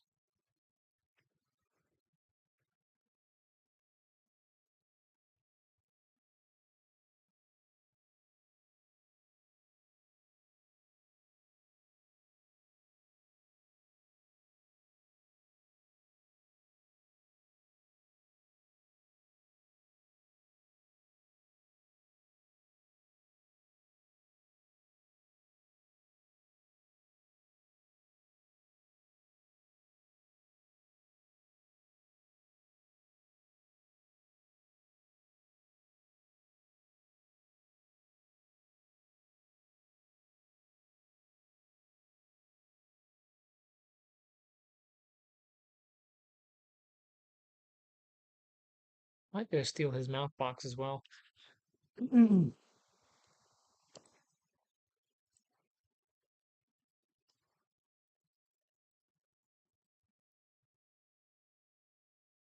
Where are the controls there?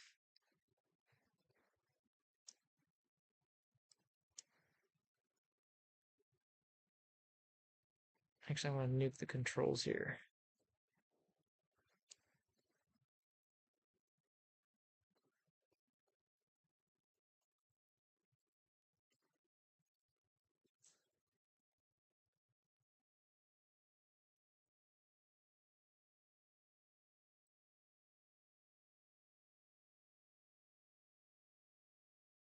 And there's still a pole vector on that? Okay. The first IK, we'll nuke that. Left wrist. Okay.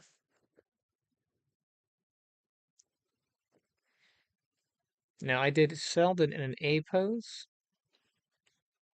and I really should not have done that.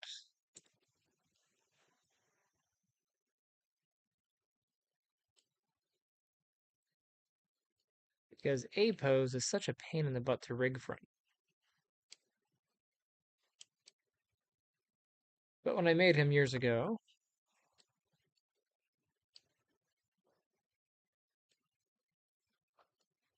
I did it that way.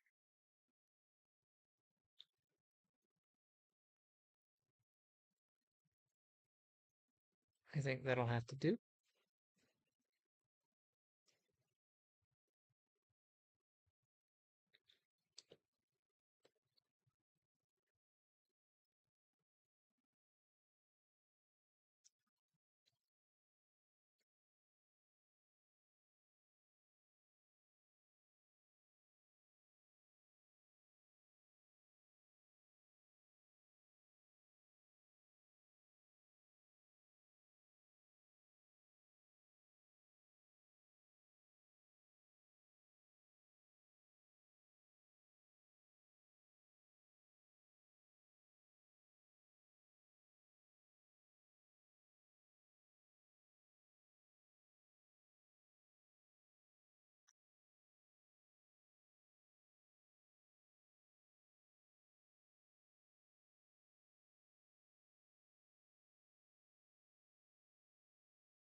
That is 0.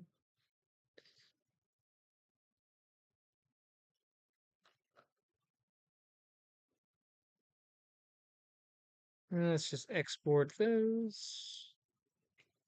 This will be here. I'll do It's because we're in a party. Mm.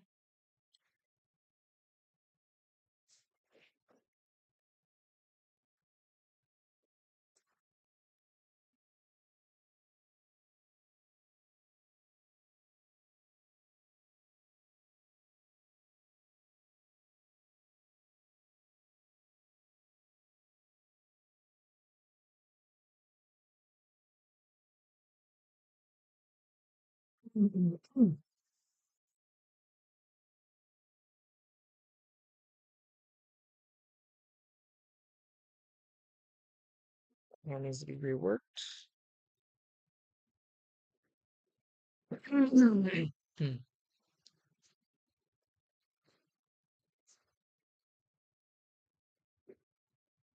So, oh, but the hand, the foot's probably fine.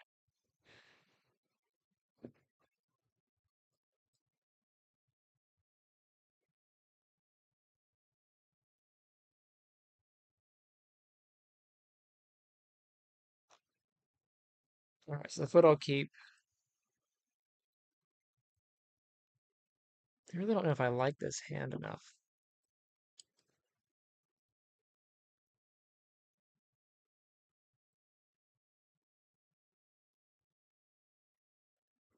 I think I'll just remake the hand. You gotta pick your battles where they go, wherever they are. All right, for the hand, I'm gonna do a cube.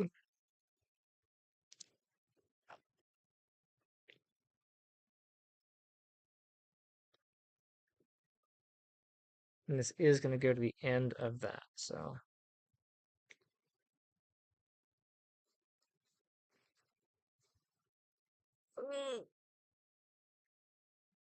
I don't have a reference. That's a bad idea.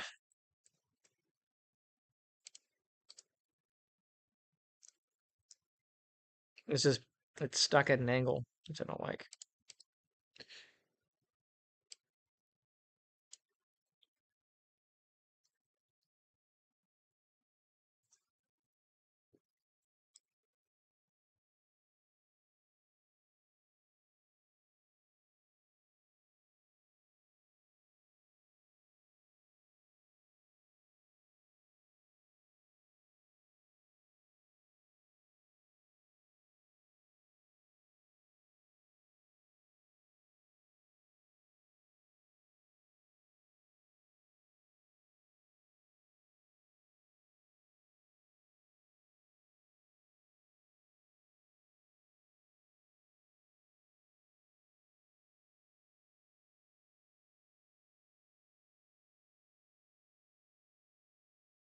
Because the hand is made with a curvature in it, it just makes life a lot more difficult when it comes to doing any modeling or doing any rigging. So I'm going to use the hand um, in this particular pose, but I'm going to use this as sort of a reference for building the hand that I want to build for this character. So I'll make my cube. I'm going to reference this thing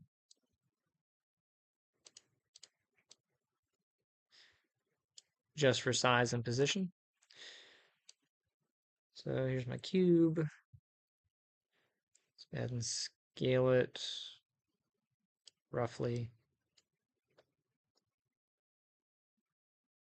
So there's the wrist. I need some subdivisions on this thing for the fingers. Also, I need the correct width. So we'll widen it up. That's probably good.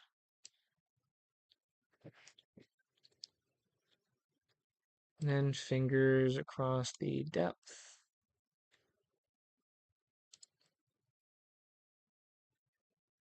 What's going on with that?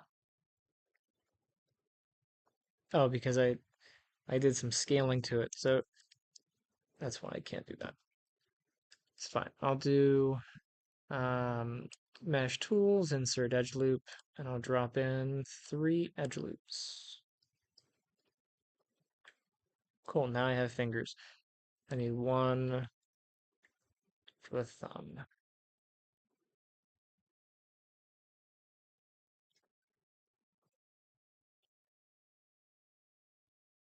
So the hand is going to stop about here.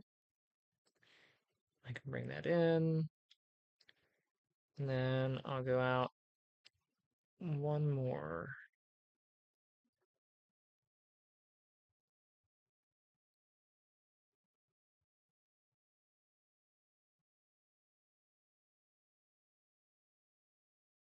Roughly about to where the wrist is.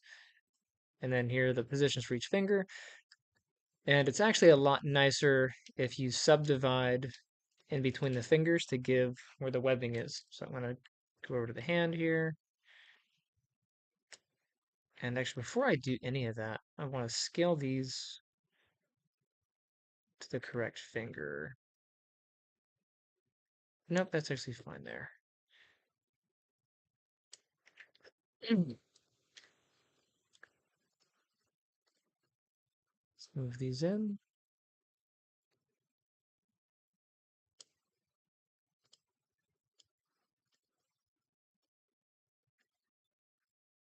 That'll be fine.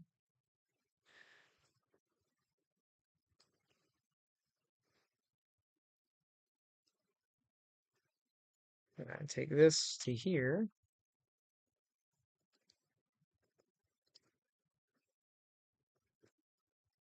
And I will bevel.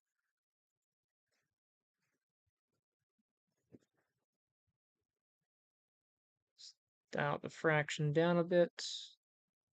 And I will split that.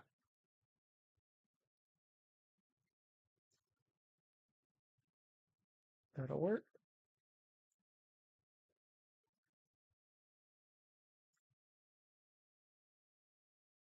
Back up.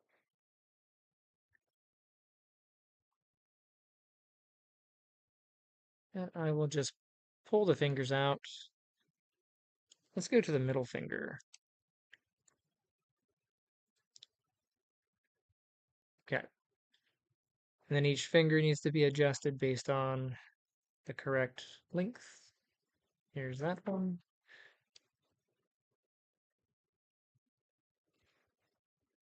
And these fingers are done in a bit of a bent position. So the length is going to be a bit different. But Dean is also a shorter character than Selden, so that's probably going to work out just fine.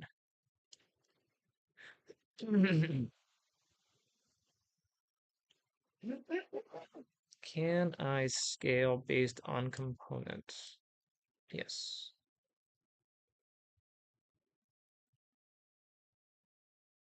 That worked out pretty well.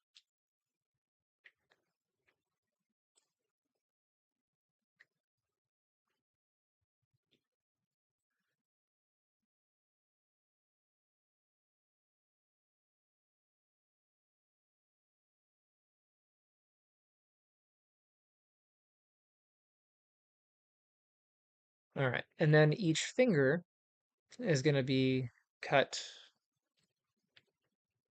So this is where it gets a bit tricky. But roughly, I have a first knuckle, and then we have our next knuckle for that. These do not rest in the same area. So I'm going to take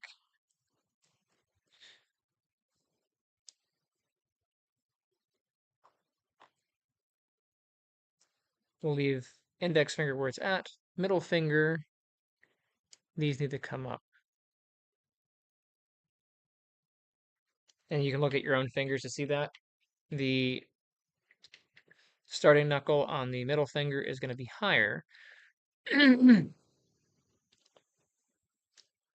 we can move those up.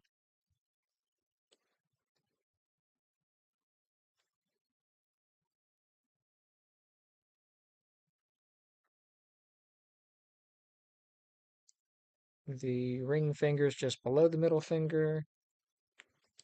And then this is just below here. I'll move the pad down.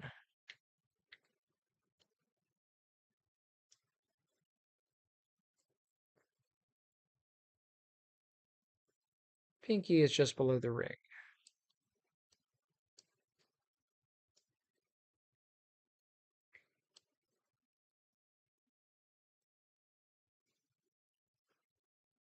Adjust the pads on each finger.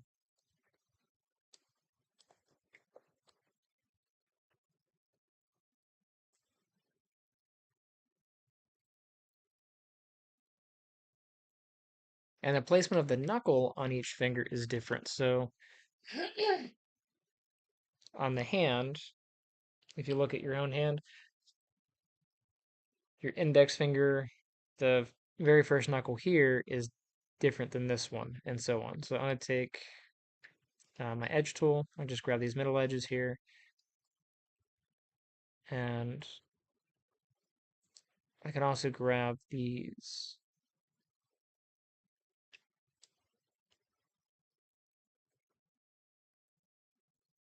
So you get a bit more just up off the knuckle there. And then your ring finger, or pinky finger, is a little bit back.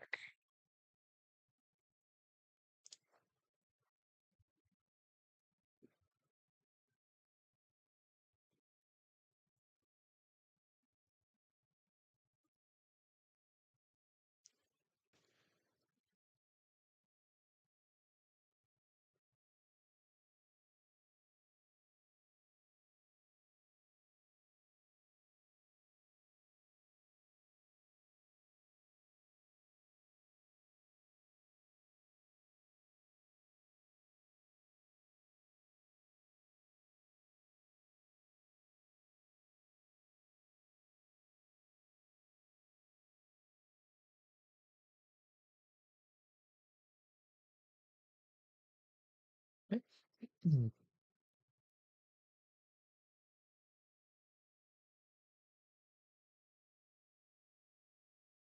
All right. And then every finger needs to have actually 3 slices per knuckle.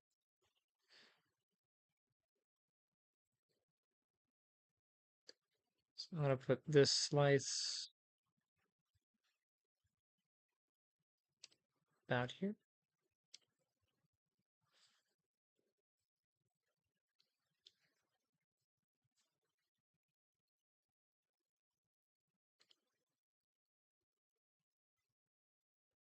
And this just makes it easier when it flexes.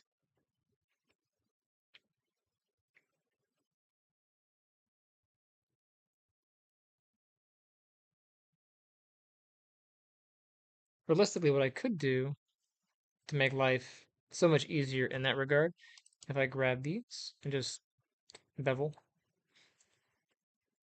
see how far I get down, I take the fraction,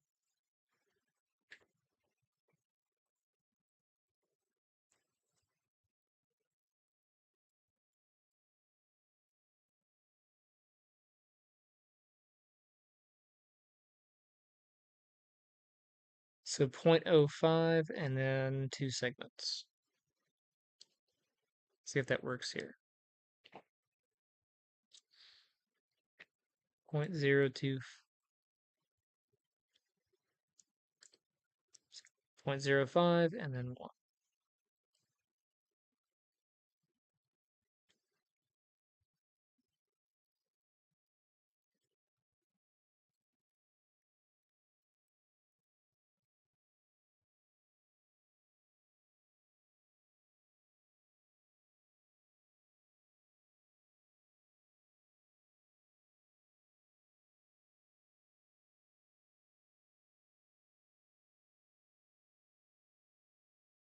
I'd like to be a little bit more consistent.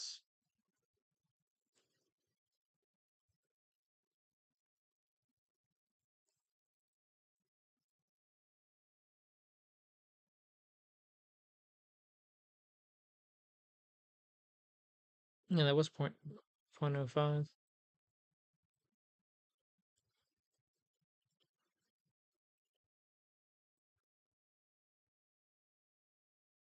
See if I can do it all at once.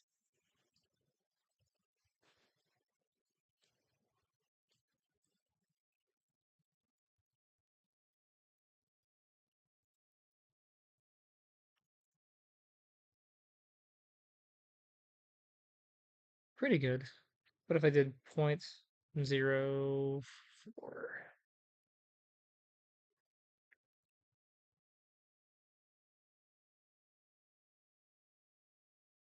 I'm like 0.07.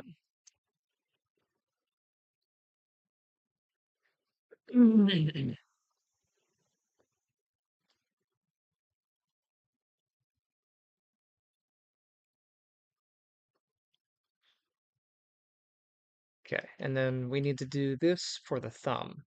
So what we'll do is cheat a little bit. We'll take,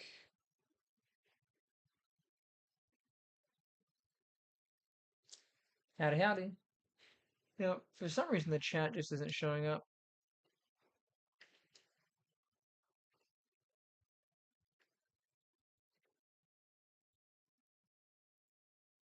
So if you're in the chat, hello. Apologize, I can't see any responses. It's a bit weird. All right, so I'm gonna cheat. I'm gonna take this finger, and we'll use this to build the thumb.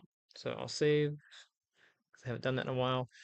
Face selection, I'll grab these faces here, and I will deselect those.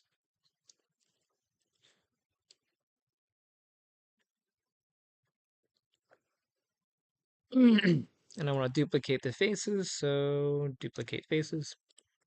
And that should give me a separate section. Look at that. You clear the history on that. Sometimes when you duplicate faces, they get weird. So I'll go ahead and just make sure I clear all the history. History. So let's see if that duplicate was good. So I'll go ahead and just rotate this. Looks good. Put this back to where the thumb connects.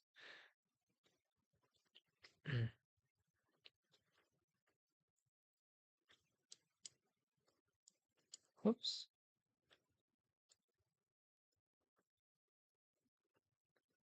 Move that here. There. So on the thumb, before I hook this up, between the finger and the thumb, you have about this much space, which is what I did. I'm going to connect it here.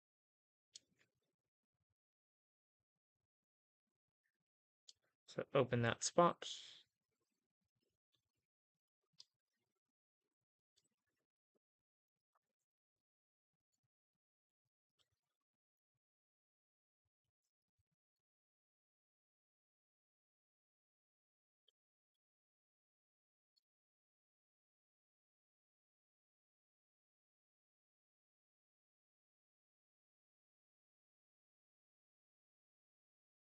And then the thumb is a bit weird because the way it attaches.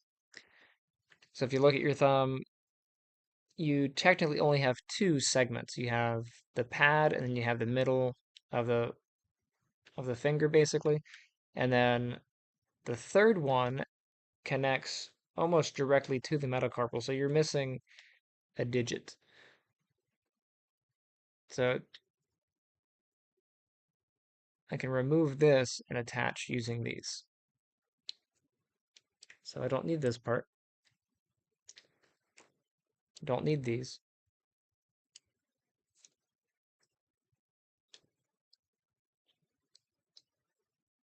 And I'll attach my move tool to here. Bring that back.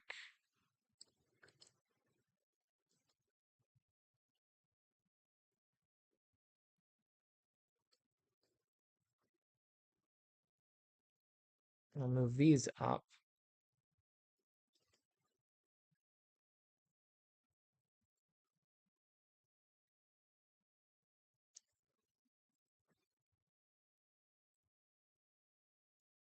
and these kind of over. So you'll have this kind of attachment here.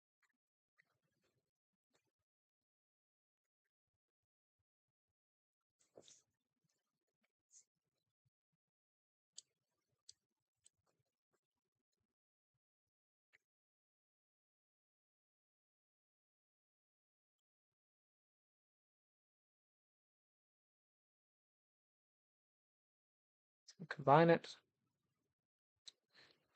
This inside face I don't need.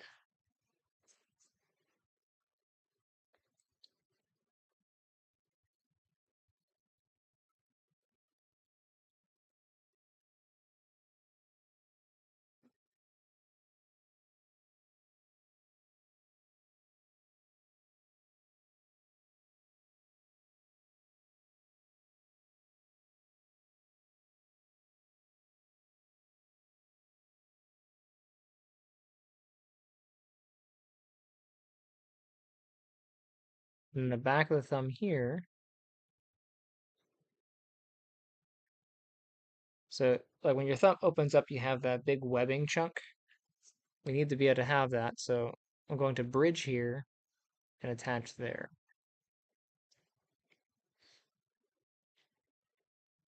Where are you at?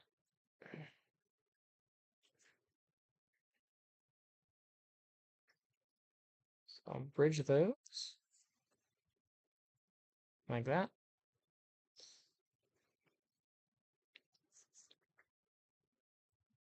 Let's move this down.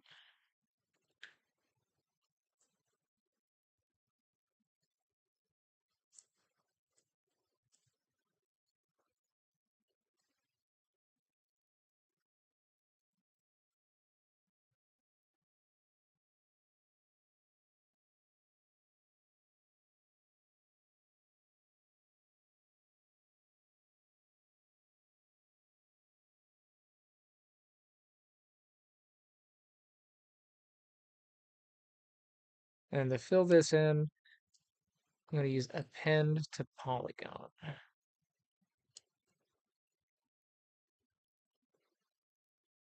Let's get these.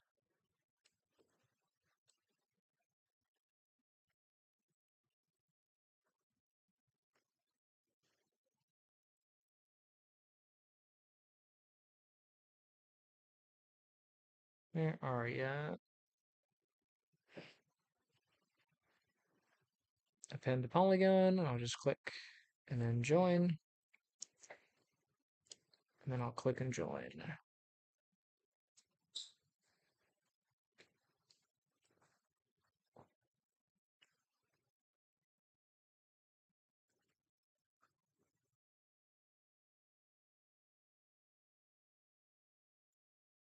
Let's move this down.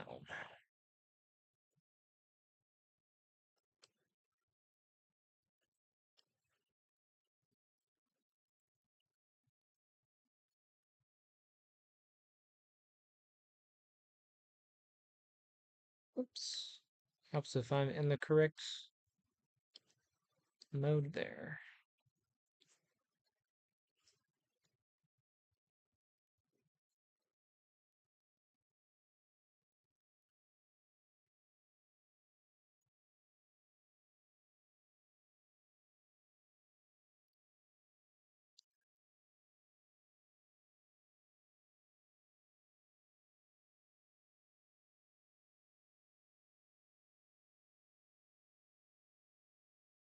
It's pretty good. A bit sharp on the knuckle here, but that'll make life easier for setting up the joints.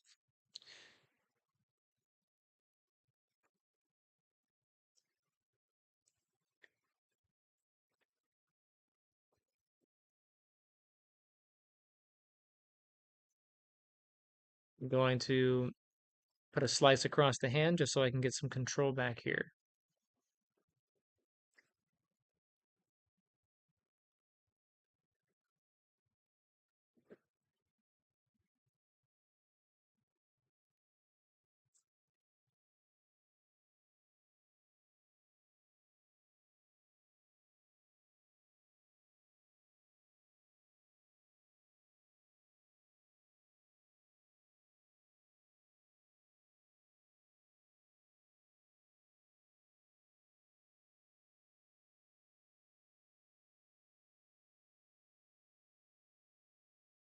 Now, if it bothers you that this is not a quad, you can always split it here. There's no real harm in doing that.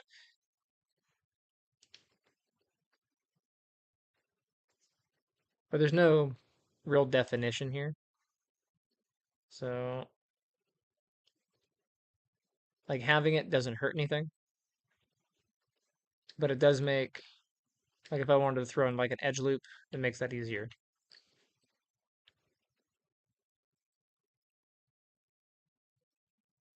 Right?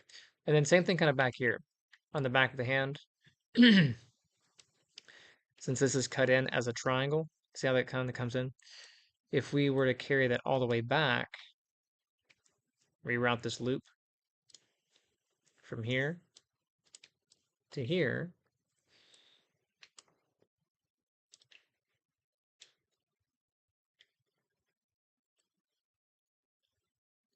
like that.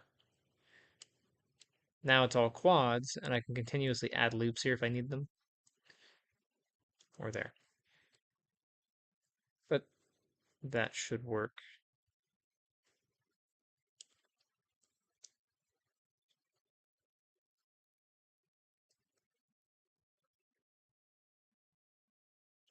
I'll take these and I'll just round off the back of the hand.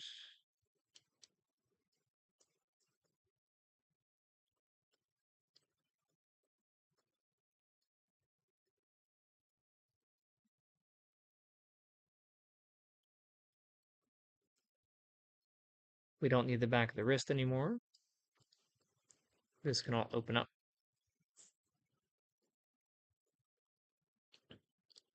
The hand here, or the wrist on this side can open. Let me line this up here.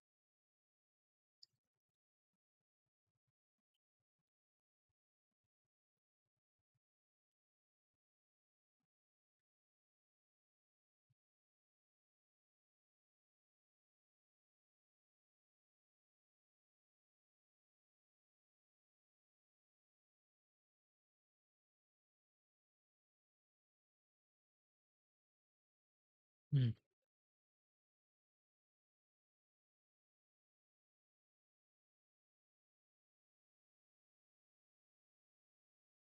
Slice in here. And I can start working the back of this to fit this shape. You could just sew it. There's no harm in sewing it. But I'm just going to V-snap, so here to here, there to there.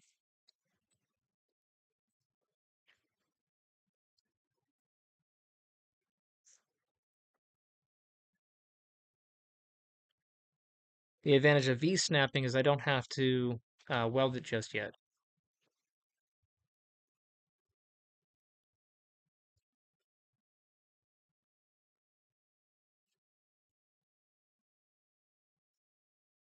Whoops.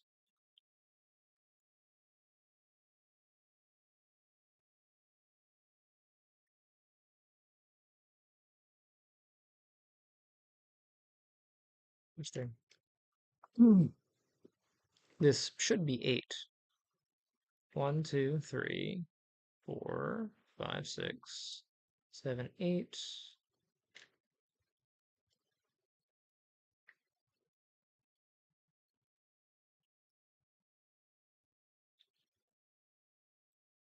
Eight. What do I have in the back of the wrist? Should have been 8, but it might have been 10. Looks like it's 10. It was 10.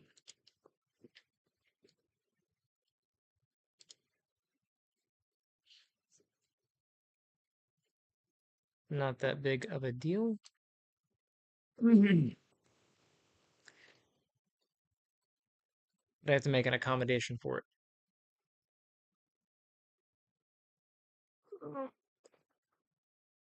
Hmm.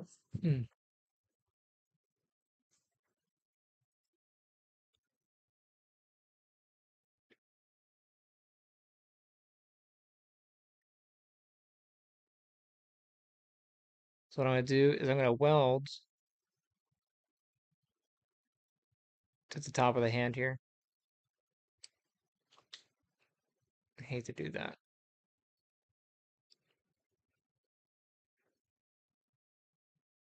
Hmm.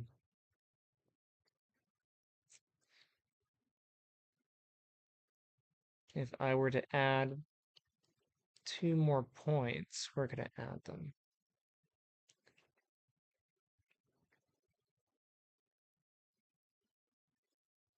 Because I have a good 4 on the top. I need 4 on the bottom. Will that connect to the ankle? This ankle's high res anyway.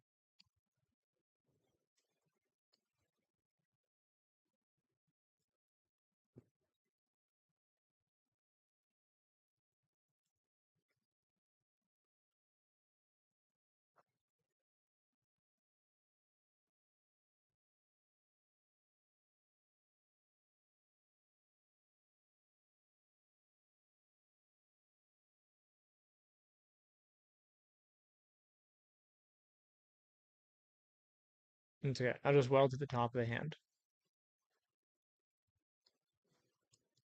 That just doesn't look like it's.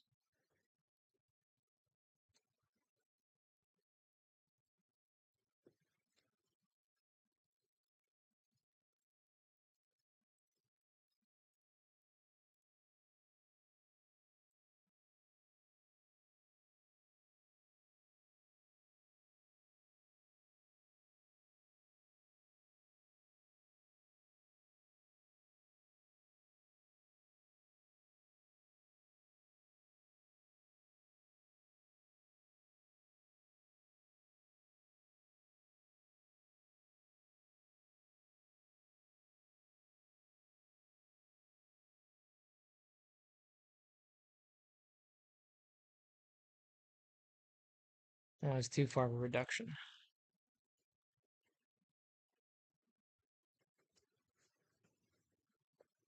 Lame.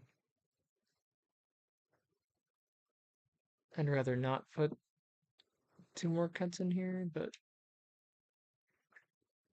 I guess I could.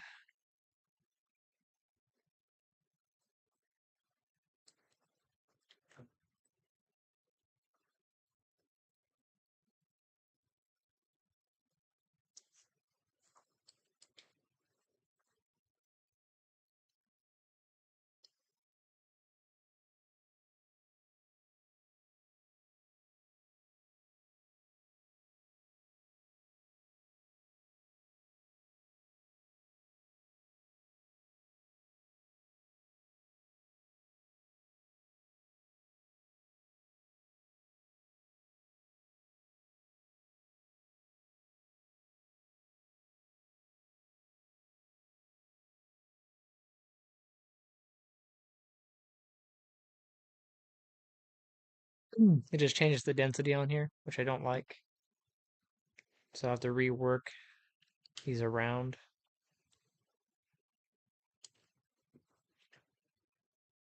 If I take this route.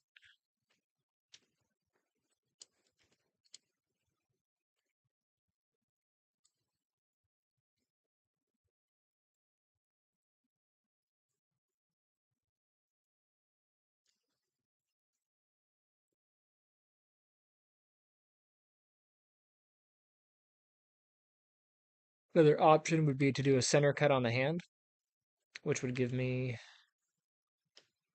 Well, that wouldn't help my body situation.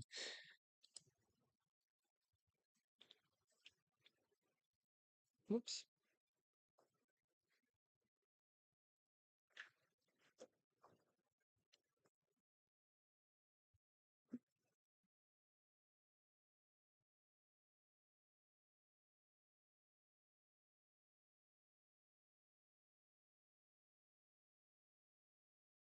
Oh, just think about how annoying it would be to massage the vertices around the leg.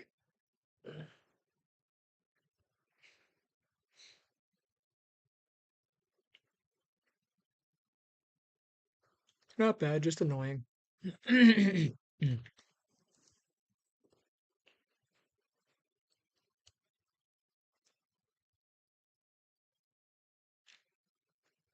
All right, so I have to plan for that. Let's go ahead and just undo those.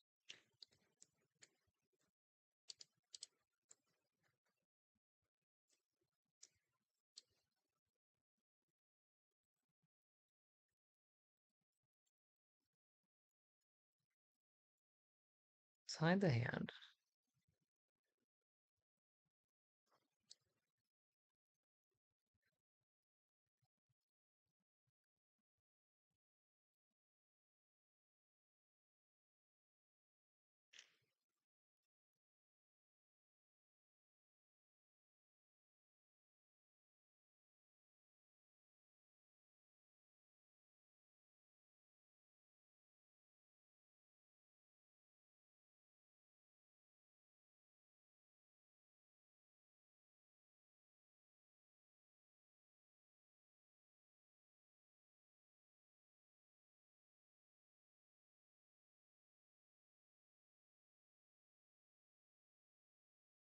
Now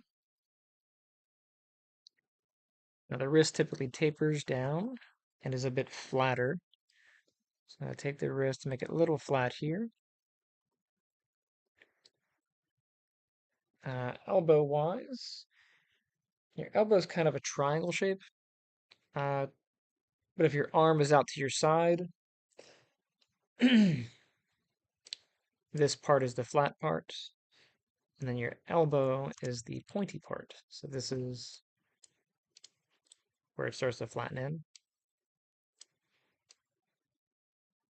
And then out here is where it kind of comes out.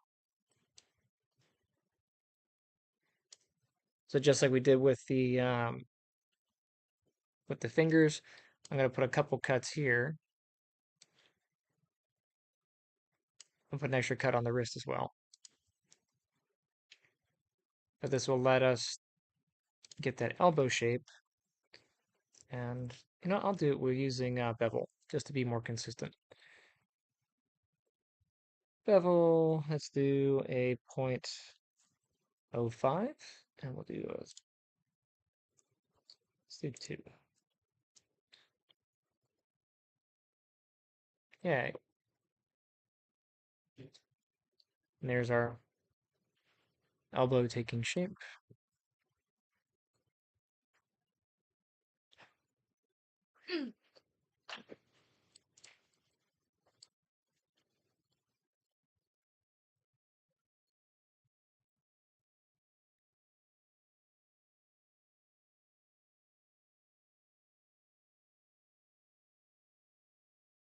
I would really like a keyboard without a Windows key.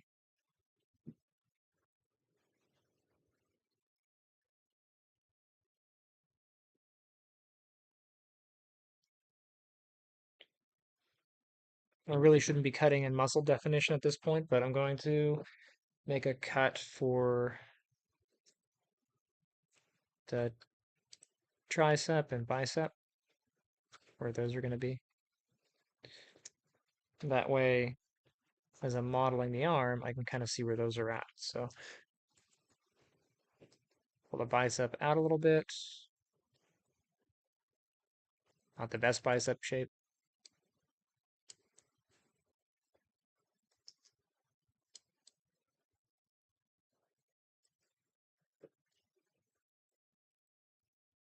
Tricep, take that out some. Now what? And the big thing is the tricep is usually flatter and sharper here, and bicep is usually rounder. So I'll split in the middle. I'll take here, kind of round that off, but I'll allow the back of this to be more angular.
Did you get what you needed?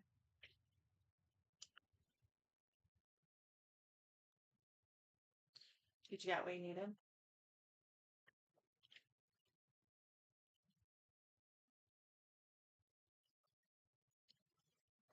I didn't even know party chat was off. I was wondering why nobody was saying anything.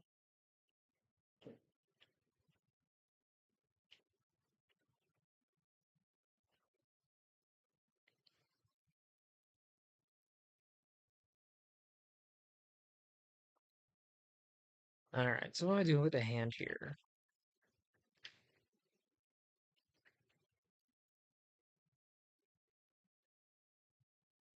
I like the overall hand shape.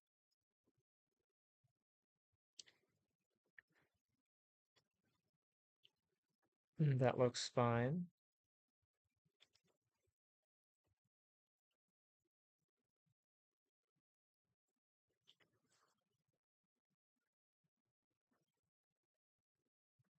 We cut this way, but then we have three on top.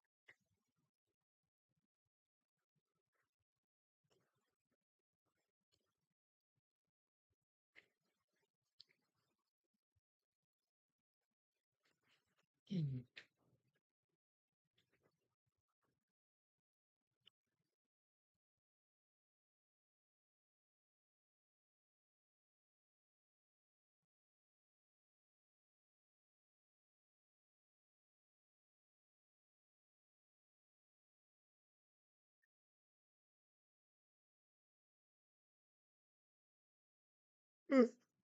Mm.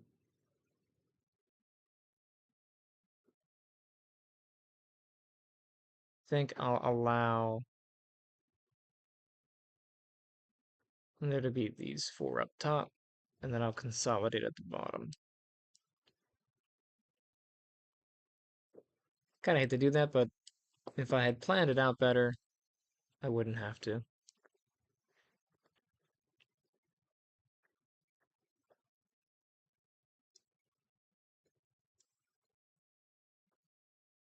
That's an annoying sound. What? What phone?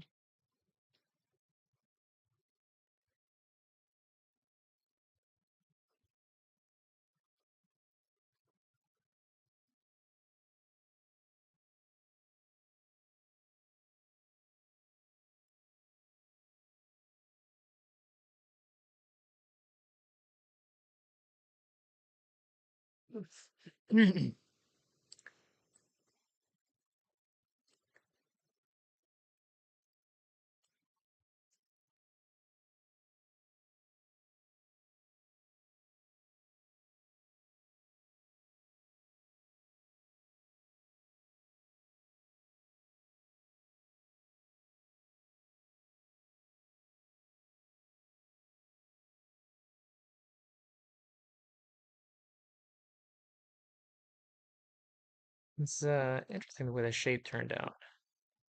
Is that bent this way? That's got a clear divide here.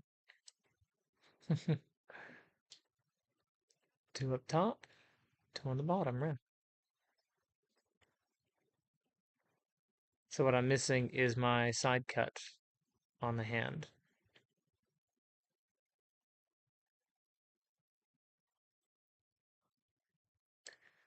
So I'm going to take this to there, to here.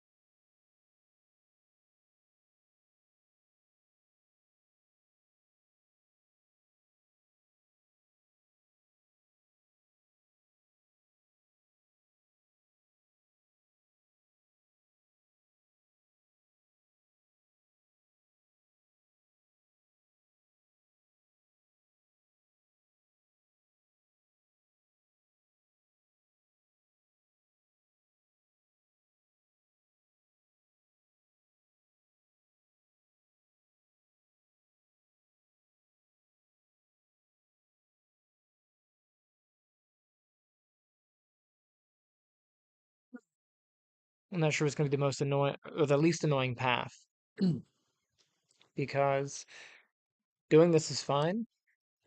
It makes life more difficult if I want to cut extra loops into here. Um, but if I throw two more edge loops in here, I have to redefine that leg. So it's like, eh.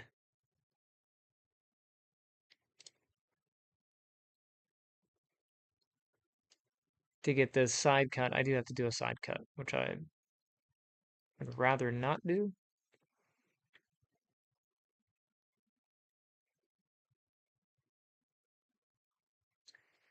But I'll go ahead and just do this now. That way I can deal with it later.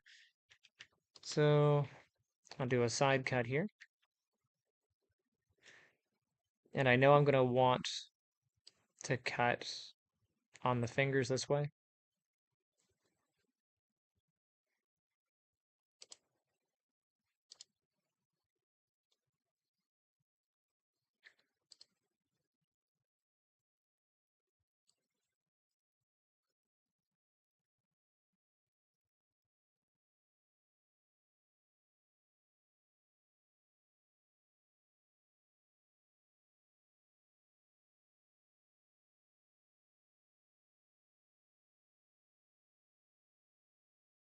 And now that that's dealt with, I can merge these in.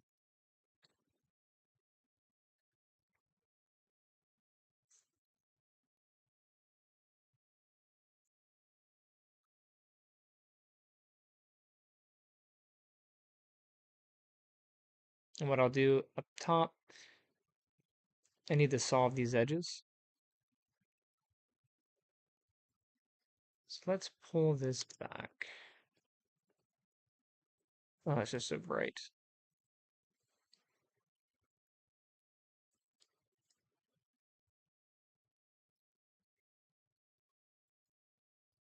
I want to leave flexibility on this wrist.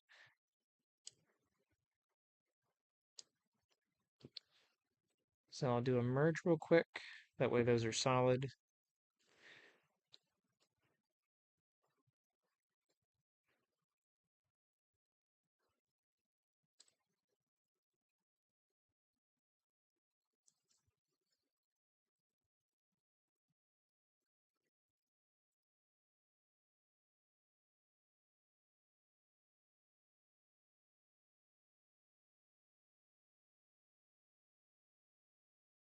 Oof, let me do that.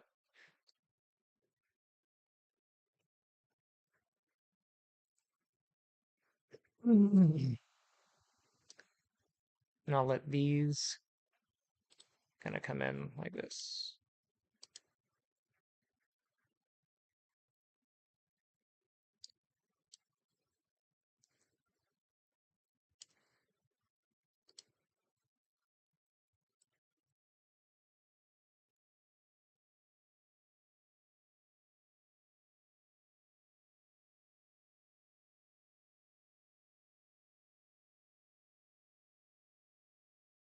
Not that I want that that shape.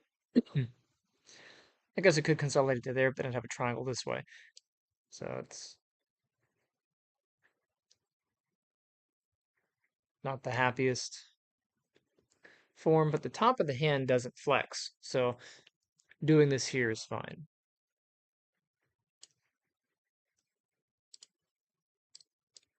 Had I planned better, it would have been better.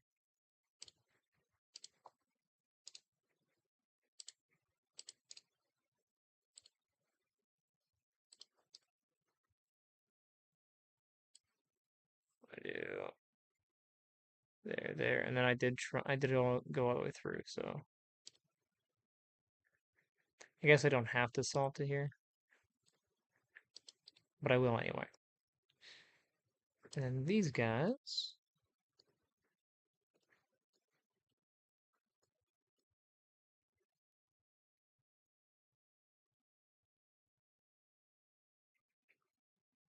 I could take these all to here.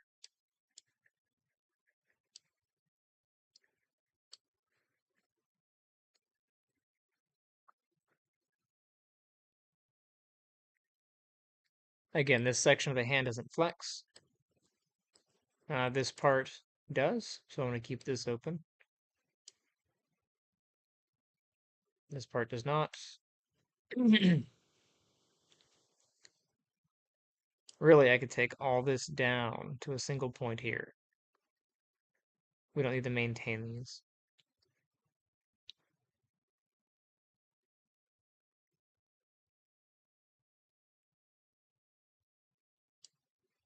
Okay. If I preview that, does it better? Yeah, that's fine.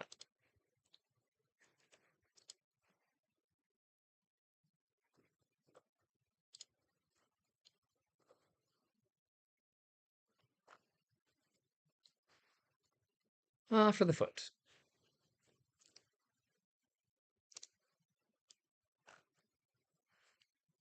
What's going to be the better option here?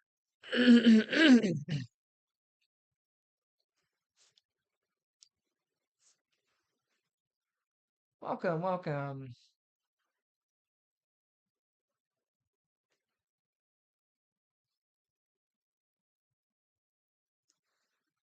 Wonder why I don't see. I guess look in OBS and see what's going on.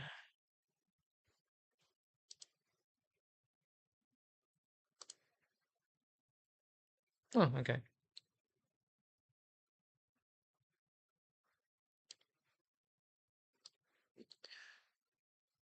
For the foot.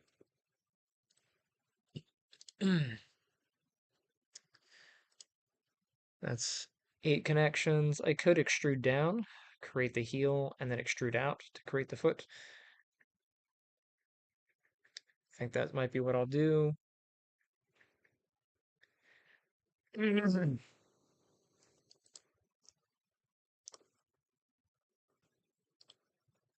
are you?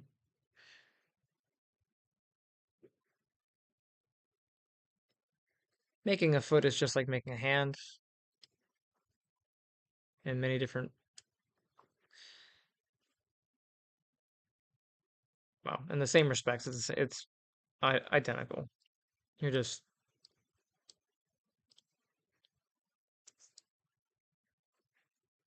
a different location.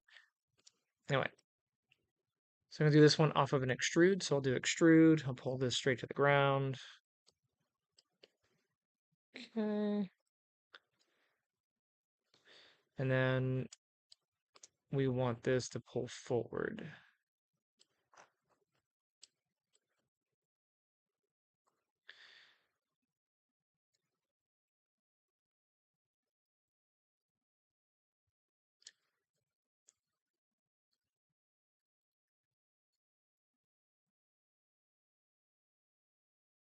Checking my angles here. I need these 4.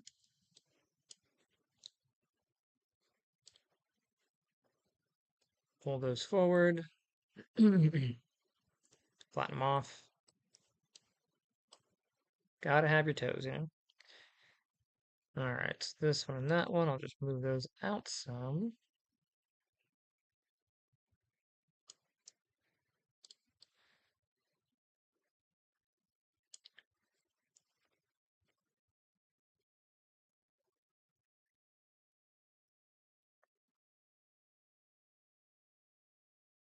Let's move this back to where the heel is. That's pretty good. Throw that into my reference.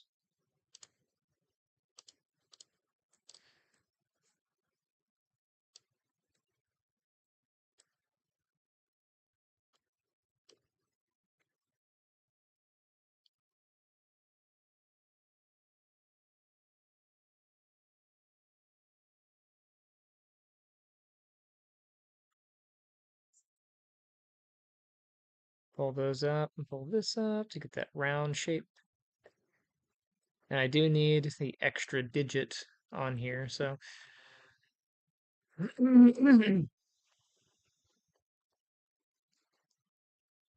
if I had gone through and made 10, it might have given me enough. But before I go too far, I'm going to correct the bottom of the heel, or bottom of the foot here. So I'm going to rework the way this edge is. This edge is good. This needs to be carried through. Oops.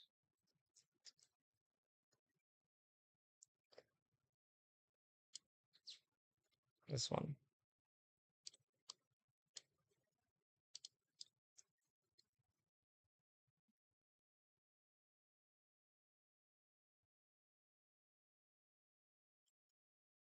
Okay.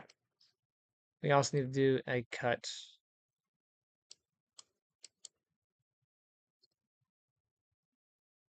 kind of along here.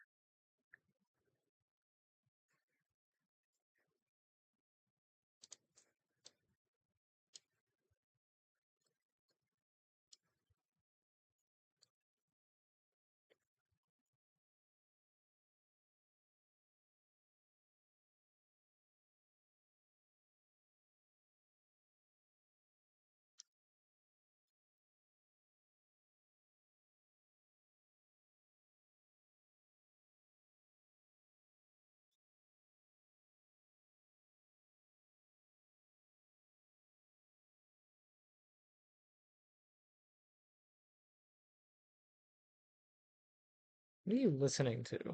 What? So, Something on my Facebook popped up. I don't know what it ah, was. Someone Linda said or something. all right. Oh, I go puff on the void. I'll go do what you gotta do, I guess. Doing pot right. Sneaking to punch. Well, what's your mom doing now? She's scared. My grandmother wants her headphones back, and she's like, "Why are you so mad?" And I'm like, "Took me 3 days to get them from Jessica. That's till Wednesday. Thursday, I contacted Samsung. I fought with them for a whole day to get the frickin' warranty on. They finally sort of kind of agreed, but not really. And then on Saturday we had to clean. So today I was gonna hobble my butt all the way down there to the repair shop. My grandmother, with her impatience, is like, "Well, you just give them to your mom so I can do it because I have more time." Like, okay, if you want to take an extra 3 days instead of me going today, then have fun. No more favors. No more. Oh, I'm sorry. Am I not doing your favor fast enough, my liege? So sorry. Well, I mean, your grandmother does come from an era where entitlement was a thing, Good so. gravy. Or you could have done it from the beginning yourself. Everybody comes to me with freaking questions. Ah, There's Connor. sharing some family drama. It's all right. No worry. All right. So what I'm doing is I'm making this extra toe, and I'm just moving some things around so that I can accommodate that shape. Just planning ahead.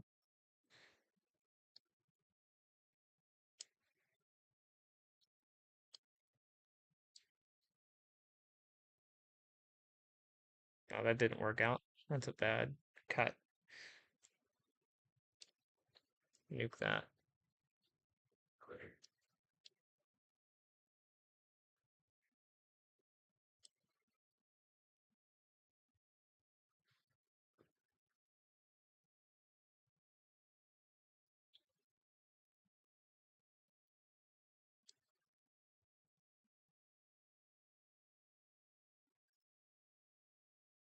I don't know why, but I'm having a harder time seeing this than I usually do.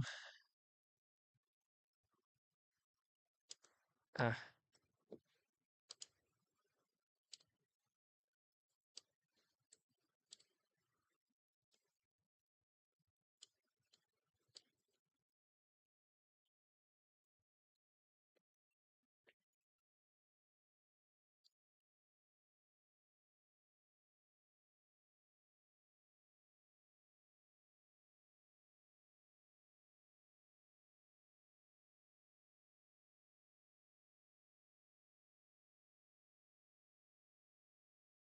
that looks right.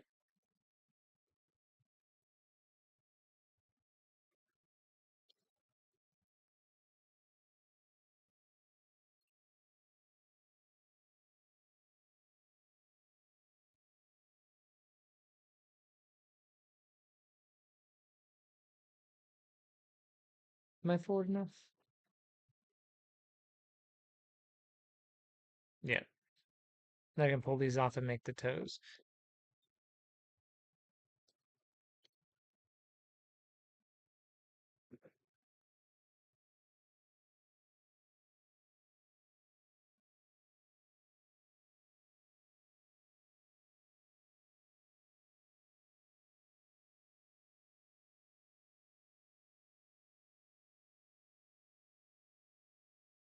Let me just cut these off.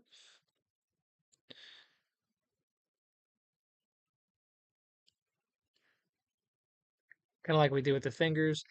Just gonna bevel, create a split.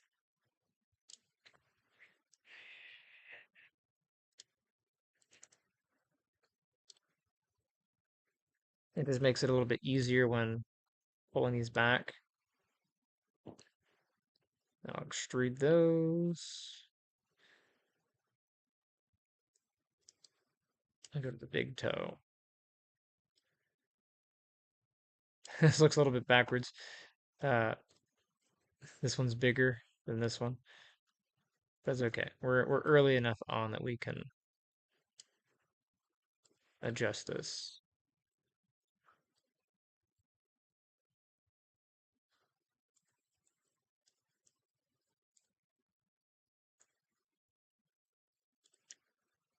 So this one being the pinky toe. Let's take this. A little bit this way. I'll do it before I split.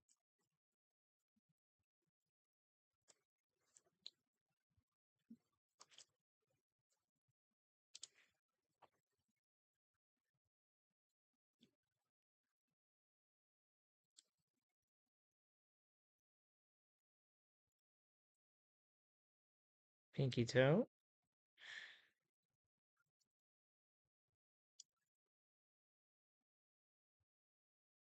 Little ring toe. Is it a ring toe or is it just like a ring finger? Middle toe.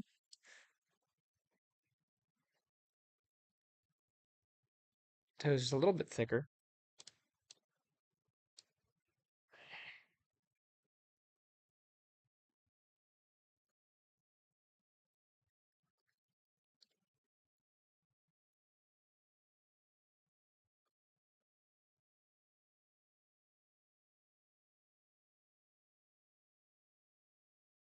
And the index toe.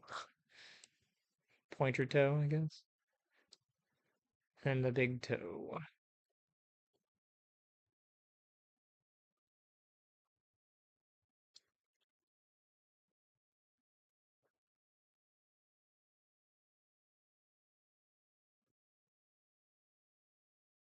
Okay. Do my split again.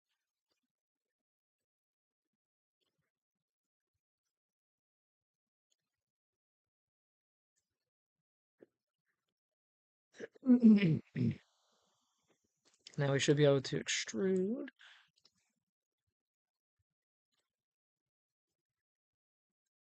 Pull those off.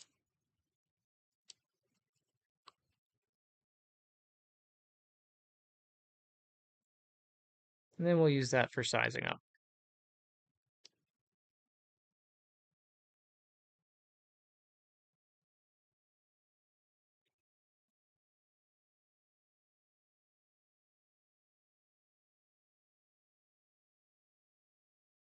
Now, the shape of a foot is a bit different depending on the person. Some people have like very angular toes, starting from here, going all the way down. Some people have a bigger middle toe and then kind of like this shape. So it all depends on your character's foot shape. If you're model off your own, you might have a different foot shape. So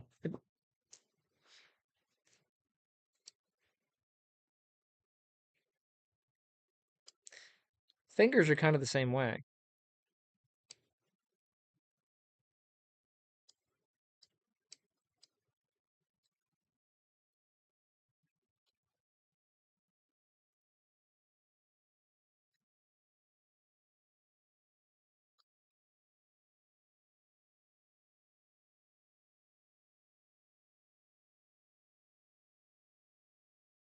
Mhm. So there those are. All right, let's see if we can work these back.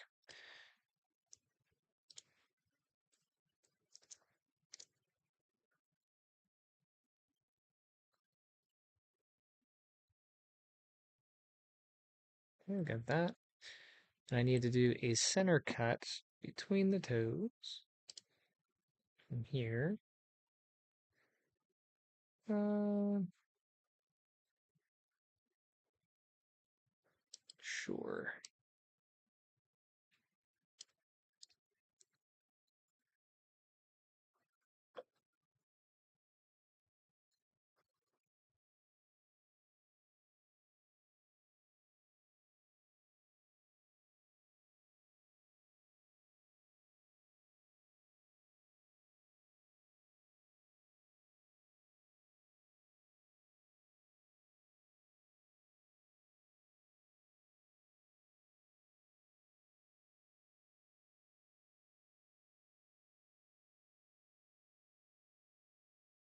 And then this one, hold that to here.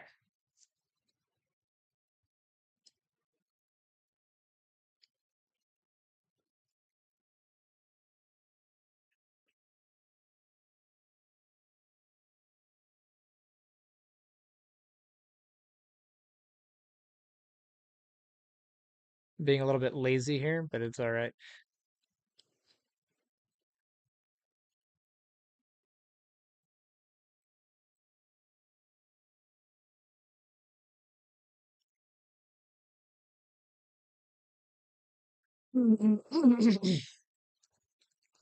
The big deal here is we want to be able to have the foot flex along here, where the toes are. So from the heel to the toes, that doesn't really move all that much. Um, but from the ball of the foot where the toes connect, that has some flex. So we're going to want to make sure that we can, accommodate that as we go through.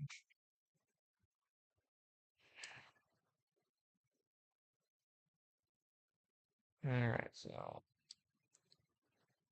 I want to do the heel. Coming up here. I think we'll do all these to a center line.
Why is that doing that?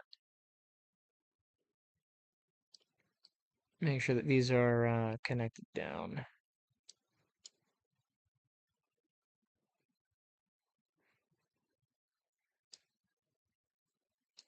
What are you doing?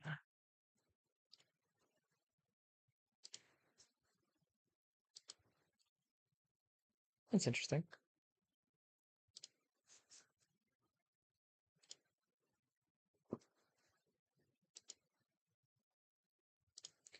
Sometimes it doesn't let you get exactly on the point. Same thing here.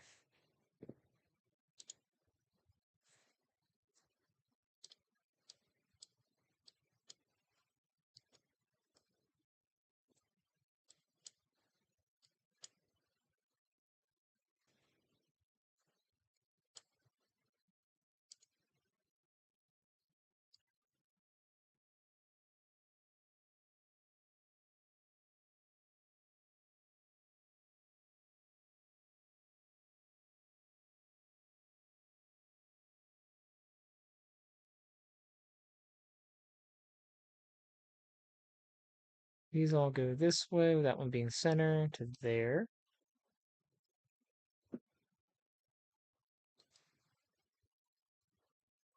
I really want consistency, but I don't have consistency. Now up here, I do have the additional connecting points. So I've got the 4 connecting points here, or the 5. I don't really have them so much in the back. I could come all the way forward and connect here on the heel. So I've got the 5 back here. So long as we can have the toes flexible here, it's not that big of a deal. But my OCD wants me to fix it. Oh.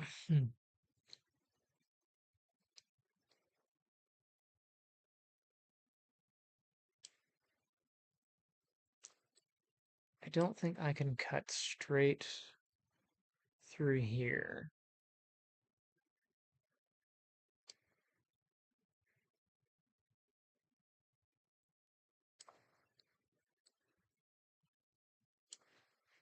Oh, it's a messy top of the foot. I don't like that. Oh, I don't want to fix it.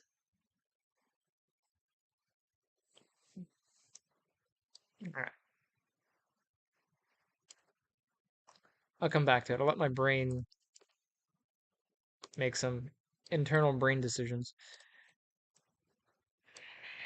Let's try to round off some of these.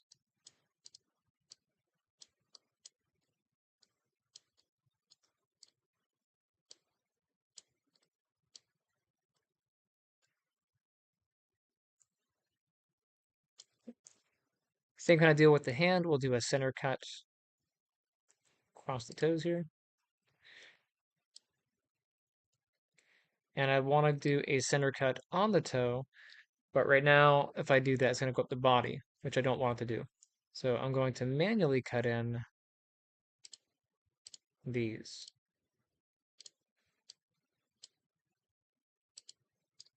I don't know where I want those to connect yet, but they need to be there.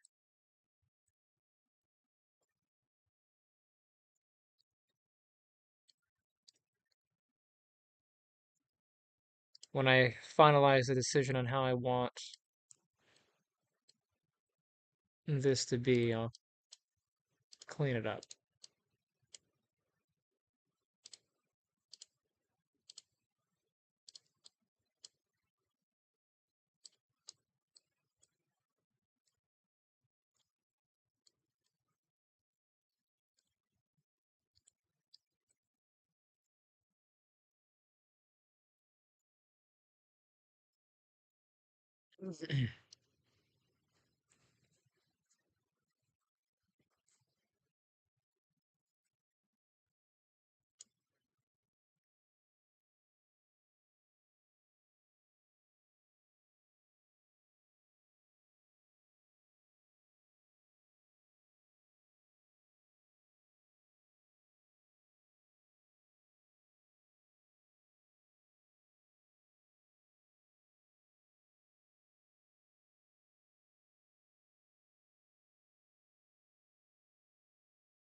And I'll show you why this is not the best in just a second here.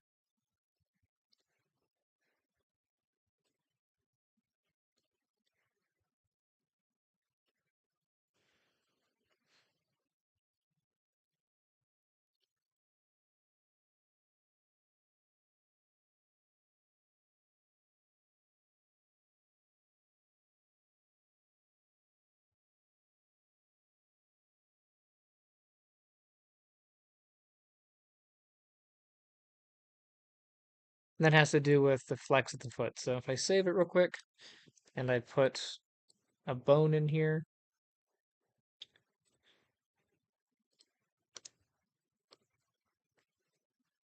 so from here to here, And then I need one for the toes. Let's move that over.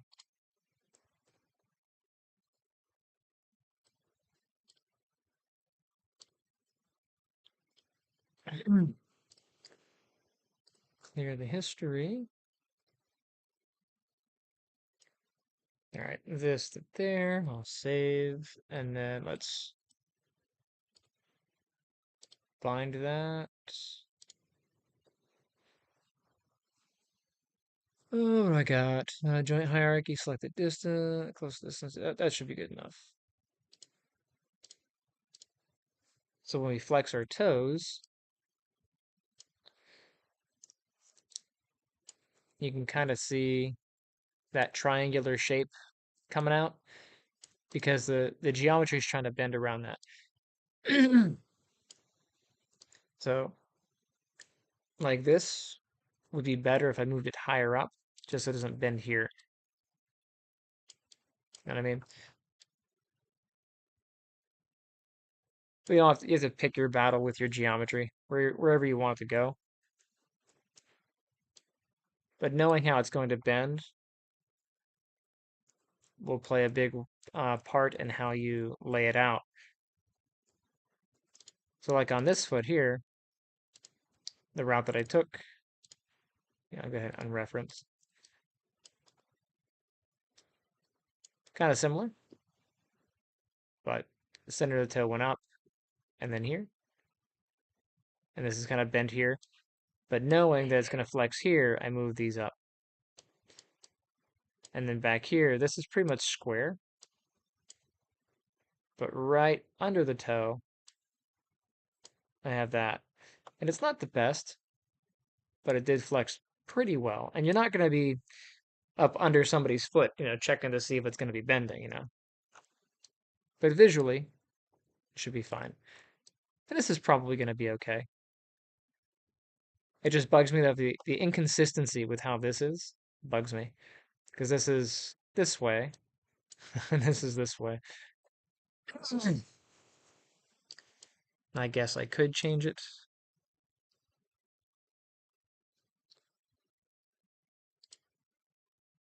My OCD tells me I must. If you're not sure, OCD is all in your head, okay? Just tell yourself that. OCD is all in my head.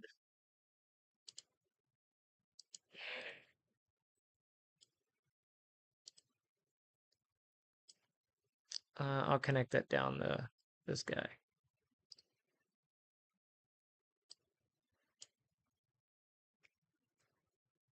And this one I'll cut off, that one I'll cut off. And I go this way.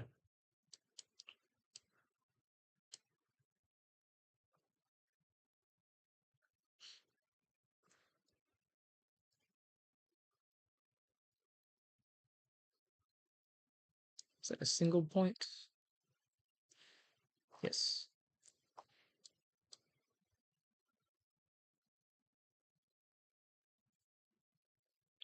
That one goes up there. I really could run this through, but nah, it's fine.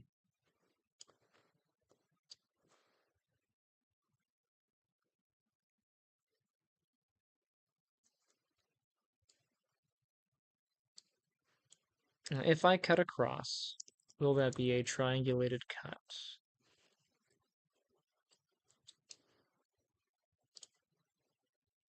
Because I want some flex here. So one cut, nice and quadded, and then two cuts, nice and quadded. And what that'll do is it'll help this part of the foot bend.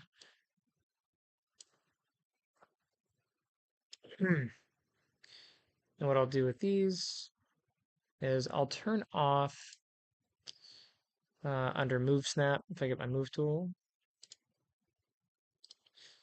turn off retain, and that'll let me straighten these out. So I'll snap to here.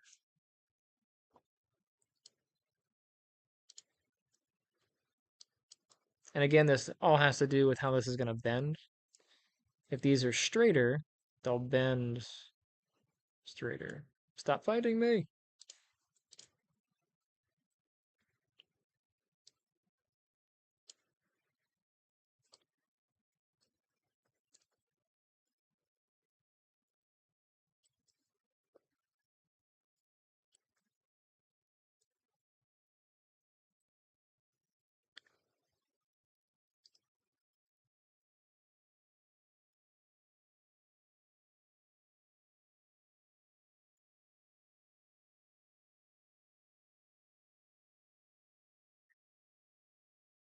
What do you want for dinner?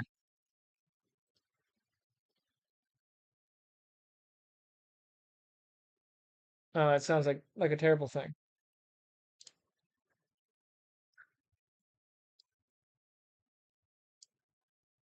Uh,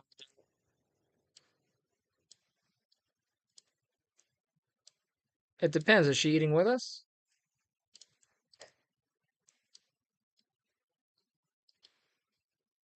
Well,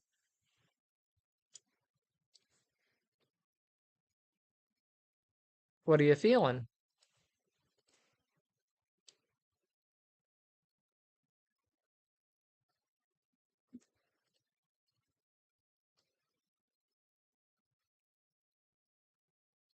So I got those straightened out. And when this bends, it'll be a pretty consistent bend under here, and that's bent back. All right. And this, I'm going to merge this way.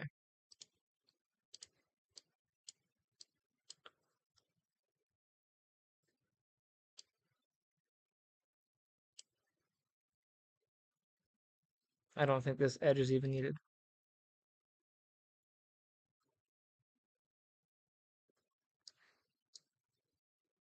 And down here, I see some jaggedness.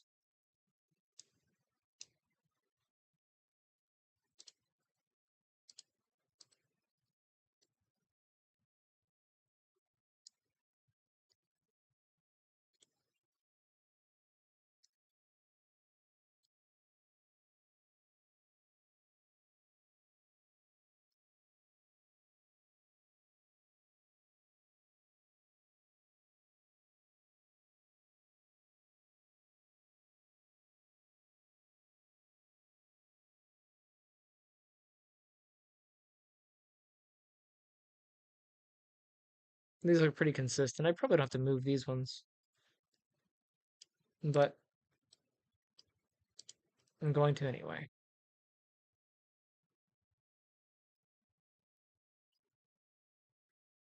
And these are just V-snapping to the straightest neighbor. These are the straightest, so that's what I'm V-snapping to.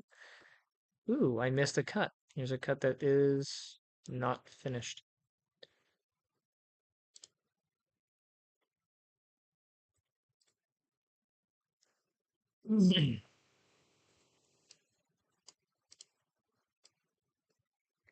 I probably could have left that.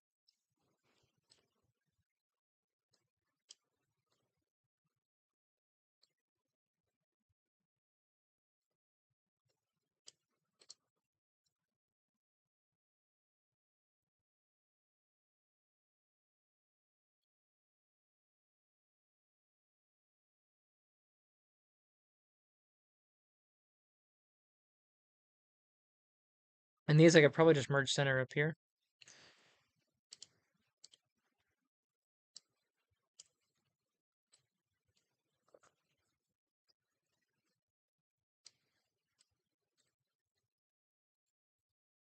Continuing on. I need to develop a personality. I don't have one of those.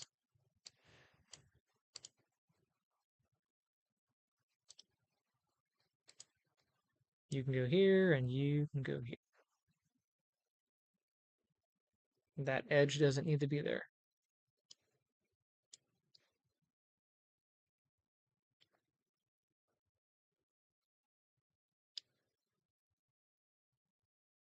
Okay. And then same kind of deal across the toes. We're going to need to do some cuts. So first up, don't worry about this V split. That's just the cut going across the center. I'm going to ignore it. I need a cut here. And a cut here-ish. Toes are pretty stubby, so good. That one's good.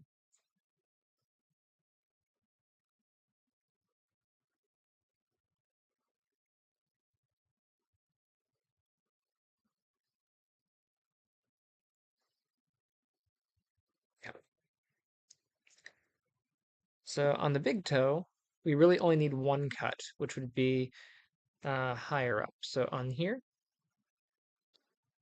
just gonna double click the line and then delete. Middle toe, and this toe get 3, and then the pinky toe gets, and the pinky toe will get 1 a little bit further down. There is technically, like, there is technically a knuckle here, but you'll never notice.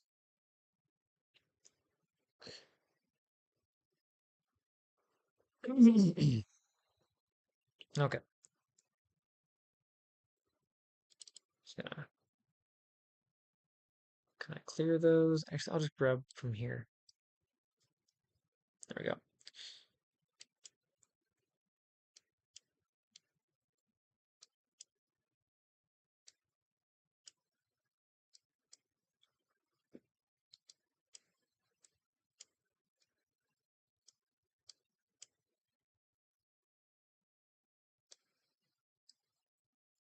Just centering these up.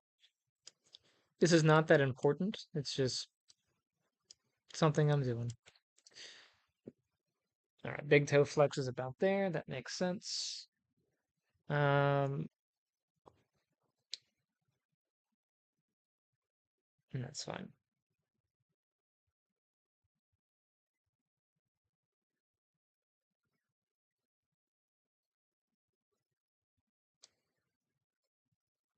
Yeah, pinky toe's about there.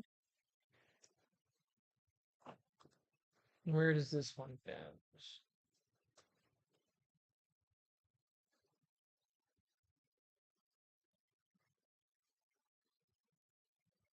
Yeah, that looks like it's about the right spot. Whoops, didn't mean to grab that.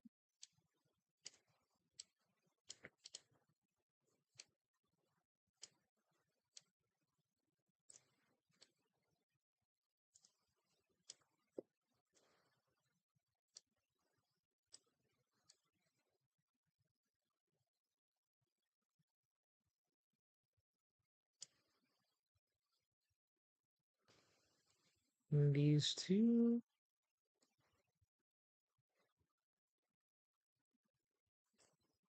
Yeah, so above there and then above here.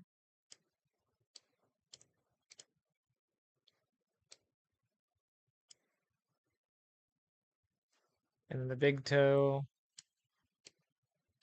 that is real far back.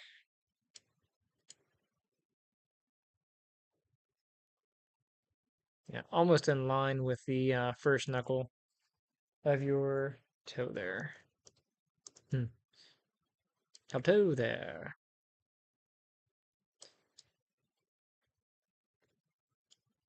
There are your digits. You can see the crease. See that?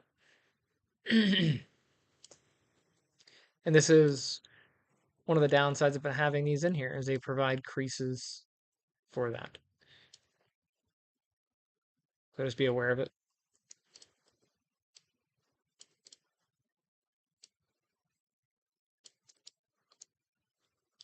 Okay, bottom of the foot. Oh, that's still on. Bottom of the foot. So we have this comes back to the ball of the foot. All the toes need to come up some.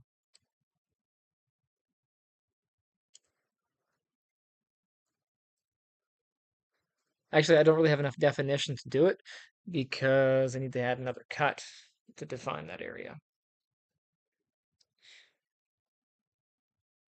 So if I do one more cut here, that'll give me enough to pull these in. No, I'm not going to do that. I'll save that for later. I'll do this here. Middle of the foot, and then the heel.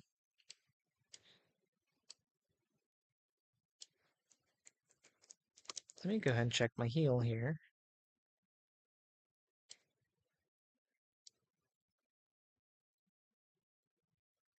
Yeah, these three need to come up.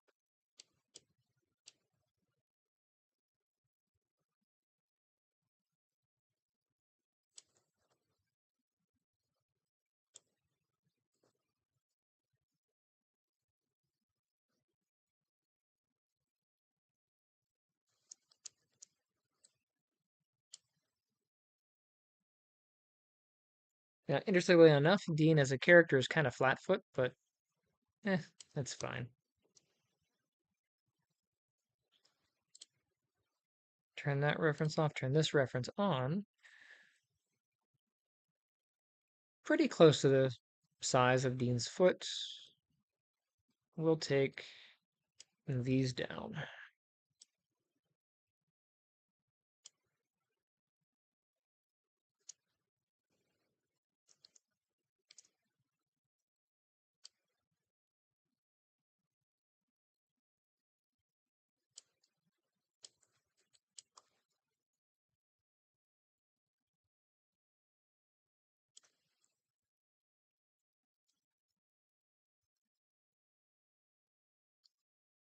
And then foot kind of curves in a little here.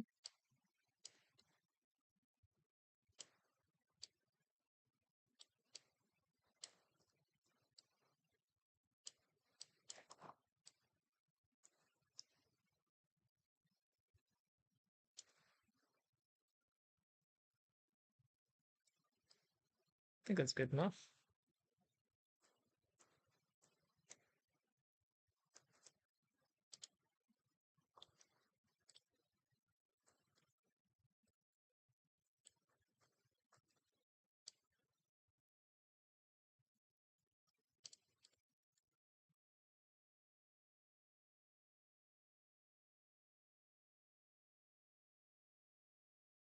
I do want to get more definition on that heel, so I'll do some additional work. I want to keep this in quads, but I would like to have a cut that goes down through the bottom of the foot here. So the cut across here.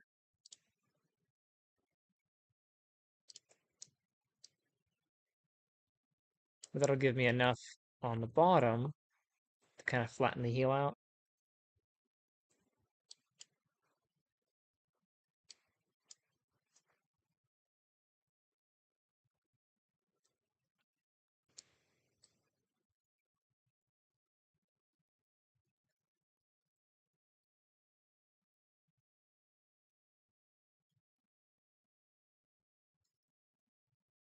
I don't want to put another cut in here, but that's about as far as I can get that to be.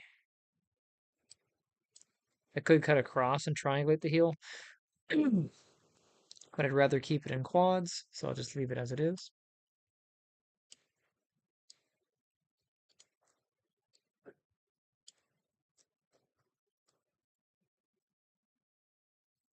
There's Dean's rough body.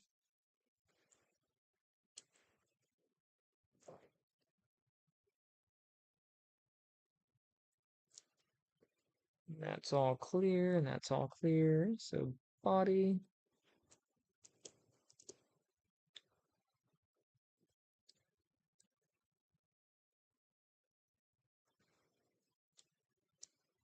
Hand and foot.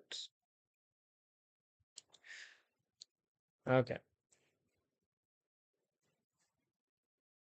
So what else do I want to do while I have this open here? Let's get back into shaded.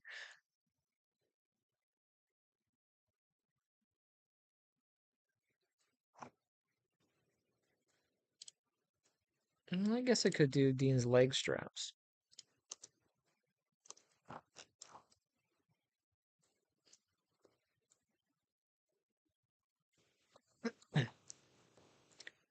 See, we have the knee.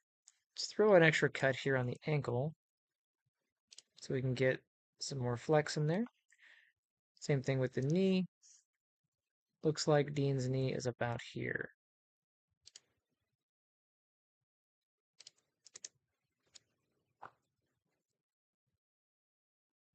Nope.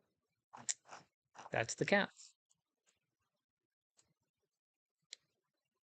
Knees here.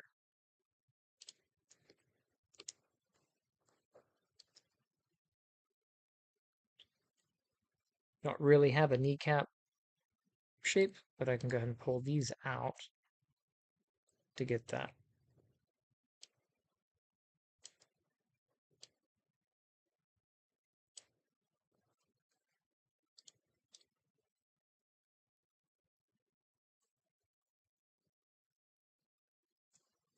I'll pull that back. I'll just put one more cut above and one more below.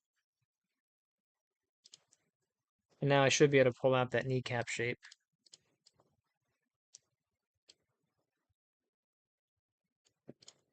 Doesn't have to be too well defined. It just has to be there for later.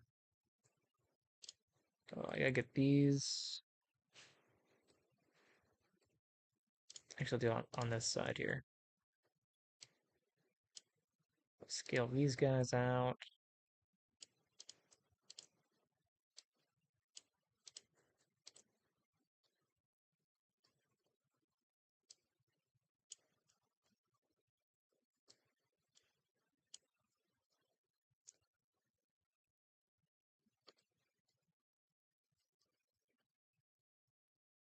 Come on, Maya, stop being buggy.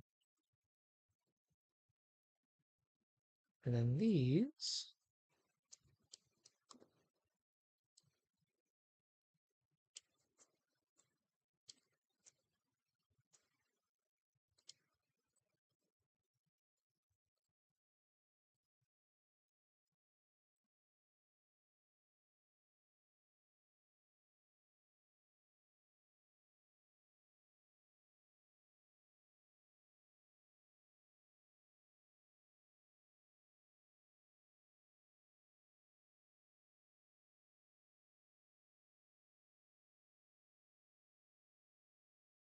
See what the preview looks like.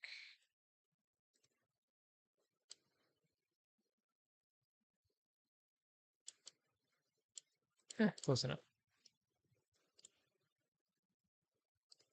All right, for the leg straps and such, I'm gonna cheat. So I'll create a duplicate of the leg and then make the other pieces. So up through about there.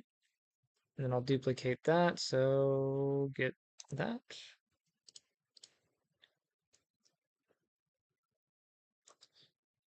Awesome, awesome.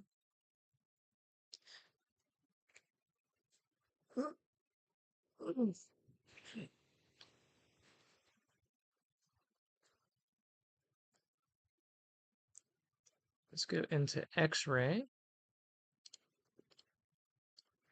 All right. So there appears to be a strap right around where the ankle is. So I'll grab these.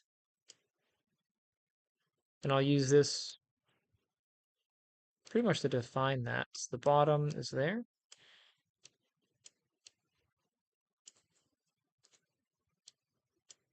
Come on, you.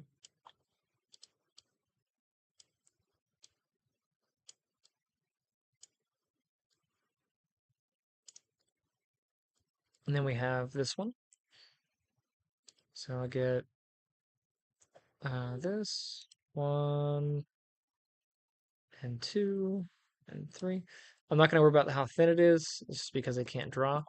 And then up here, there, there, and there. That was a little bit thicker, but hopefully it won't be too big of an issue.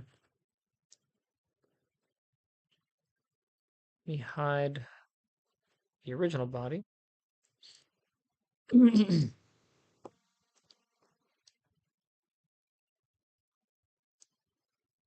don't need the toes, so let me get rid of all the toes.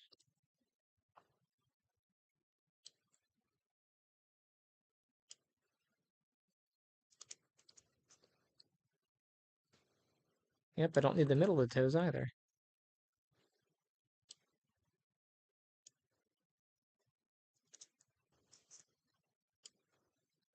And I can get rid of these edges here.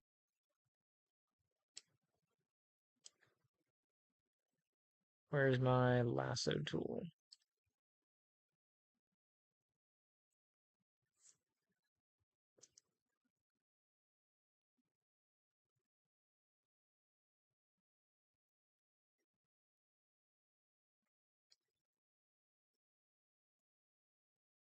So all those except the middle one.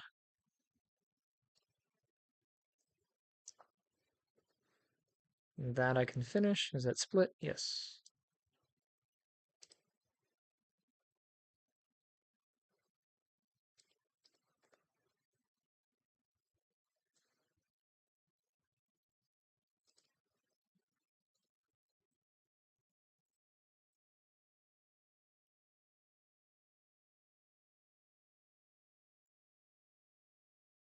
Yay.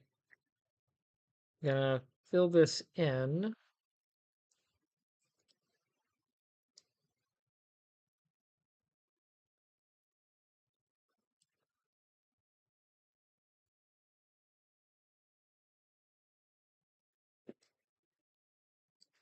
Gonna cut across.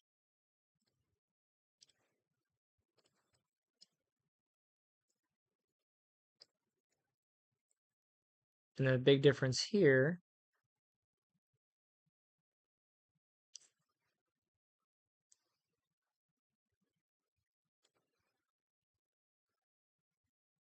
Got that, got that. I really want to cut this through. I don't have any place for it to go.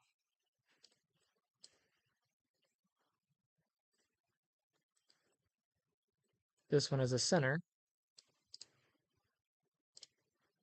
And this one does not.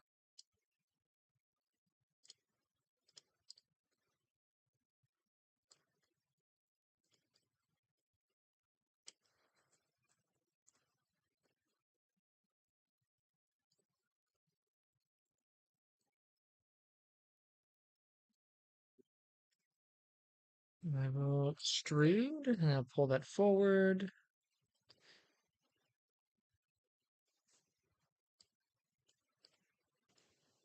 And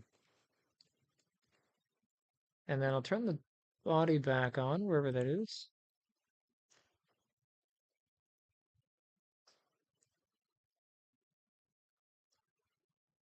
That's the hand.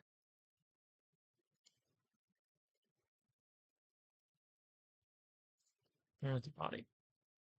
All right, what I'm going to do with this, I just want to make sure that it follows the curvature of the foot. So these edges.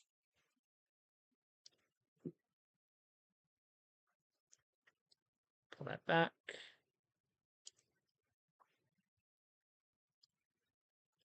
This edge. Go forward. This edge can come back.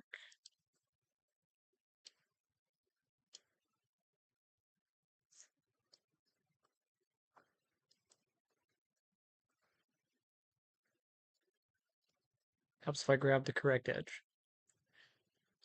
You can come back. So there, there, there. And then all this collectively can come forward some. So it's ahead of the big toe.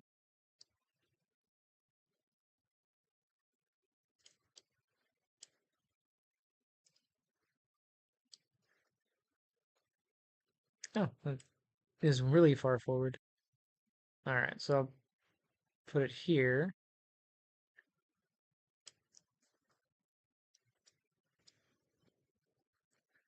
Let's do this vertex at a time here.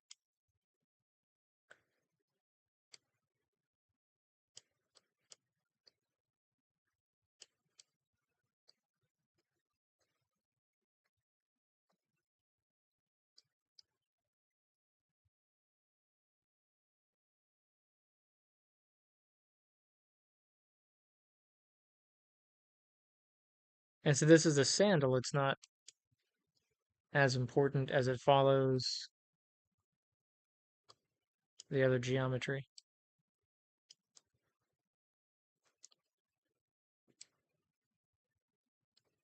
Now I do want it to be able to flex in the same spot.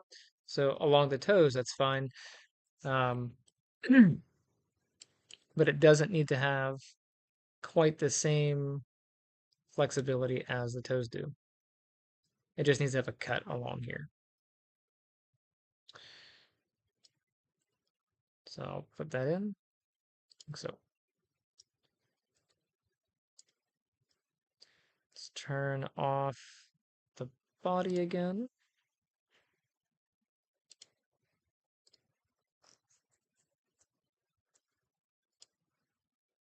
Oops.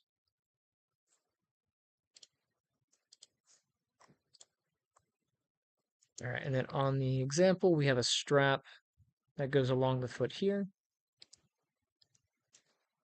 And I can really just use this strap that's there. So that one is good. I'm going to check for the side straps here.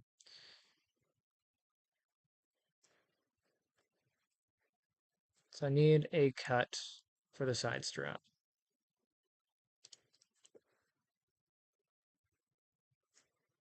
Okay. I think I've got the majority of the shape blocked out. I'm going to cut away the stuff I don't need. So here I don't need that. I don't need any of this.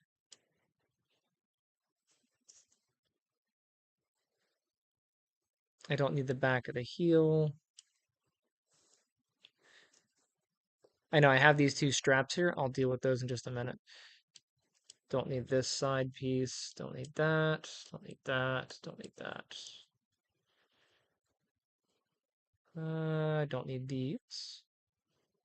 Actually, anything above this I don't need.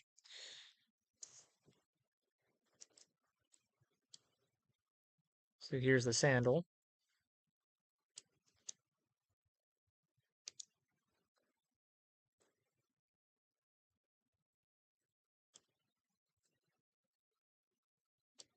All right, and then down here, let's do this.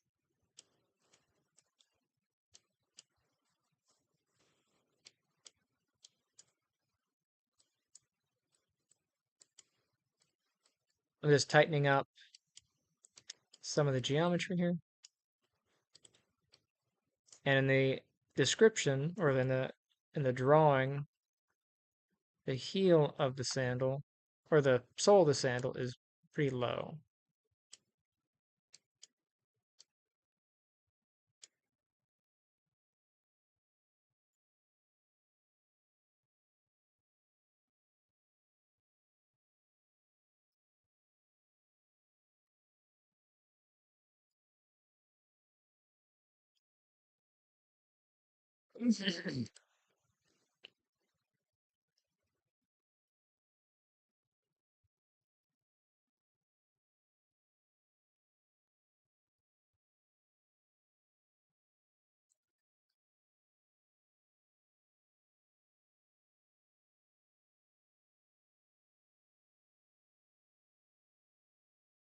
See if I can move this without changing too much shape.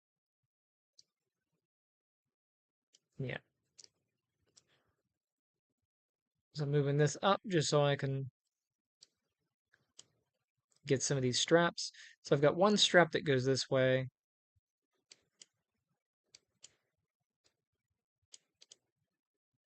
So one strap that goes that way, and then one that bends up. So I think this one I'll tie in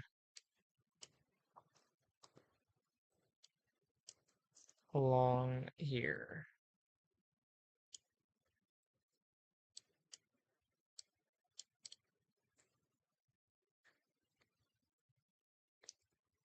Grab this and that. Because I'll do both sides. This one to that one. Whoops. To here. Bridge. And then I can do this side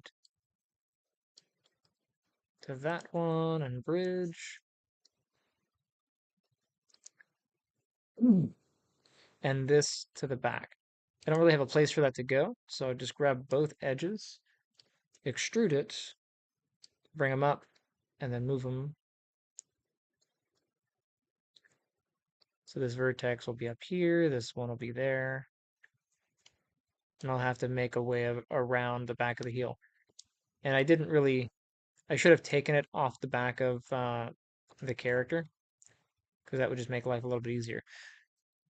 But since I didn't, I'm just going to mimic what I have here, which is these two faces.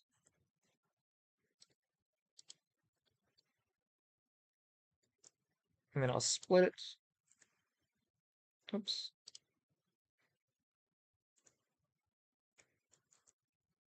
Like so.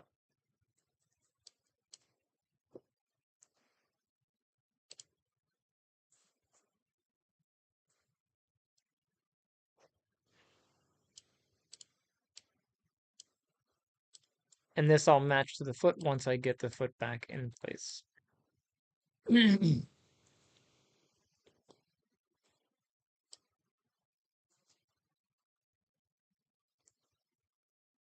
So those are good, those are good.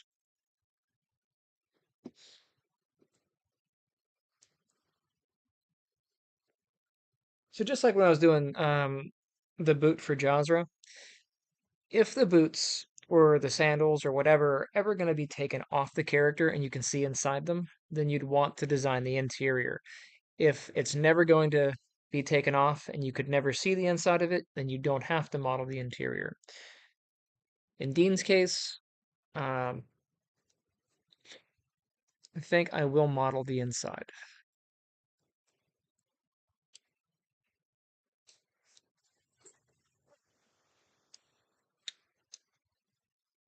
So I'll grab these. Actually, this, that, and that. This, and this. Bridge it.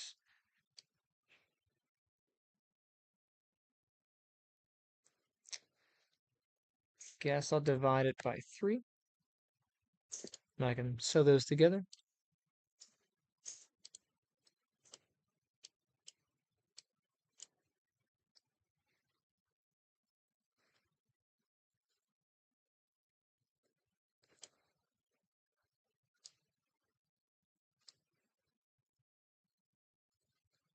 That to there, and then this to that. Ooh, that didn't work. Messy. Alright, I'll do these two. And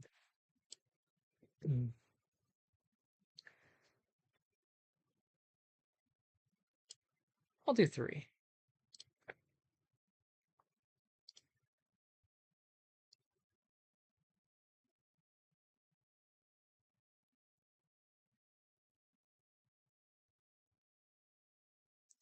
And you know what? There's actually a simpler way of doing this, and I'll show you what it is. Instead of bridging, I already have that surface here. So if I go into face selection and select all this stuff, so now I have that. I can duplicate the faces. Go back to object mode.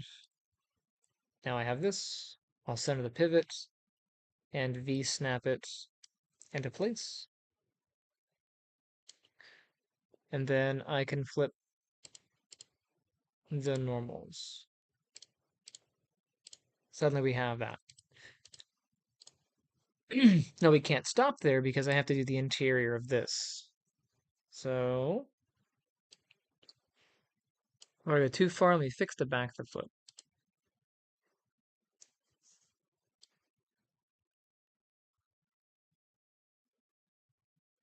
So we have that there.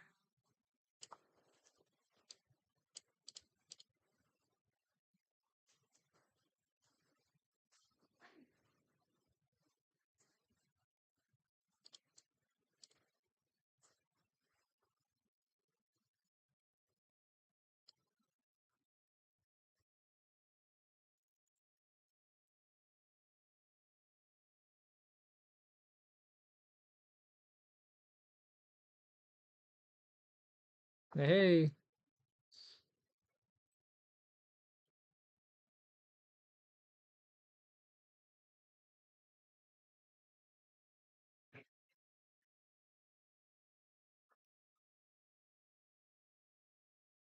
is that your Madre? All right. All right. So I guess at the sound of the knock, it's probably time to hop off. Thank you guys for joining me. I shall see you in the next round.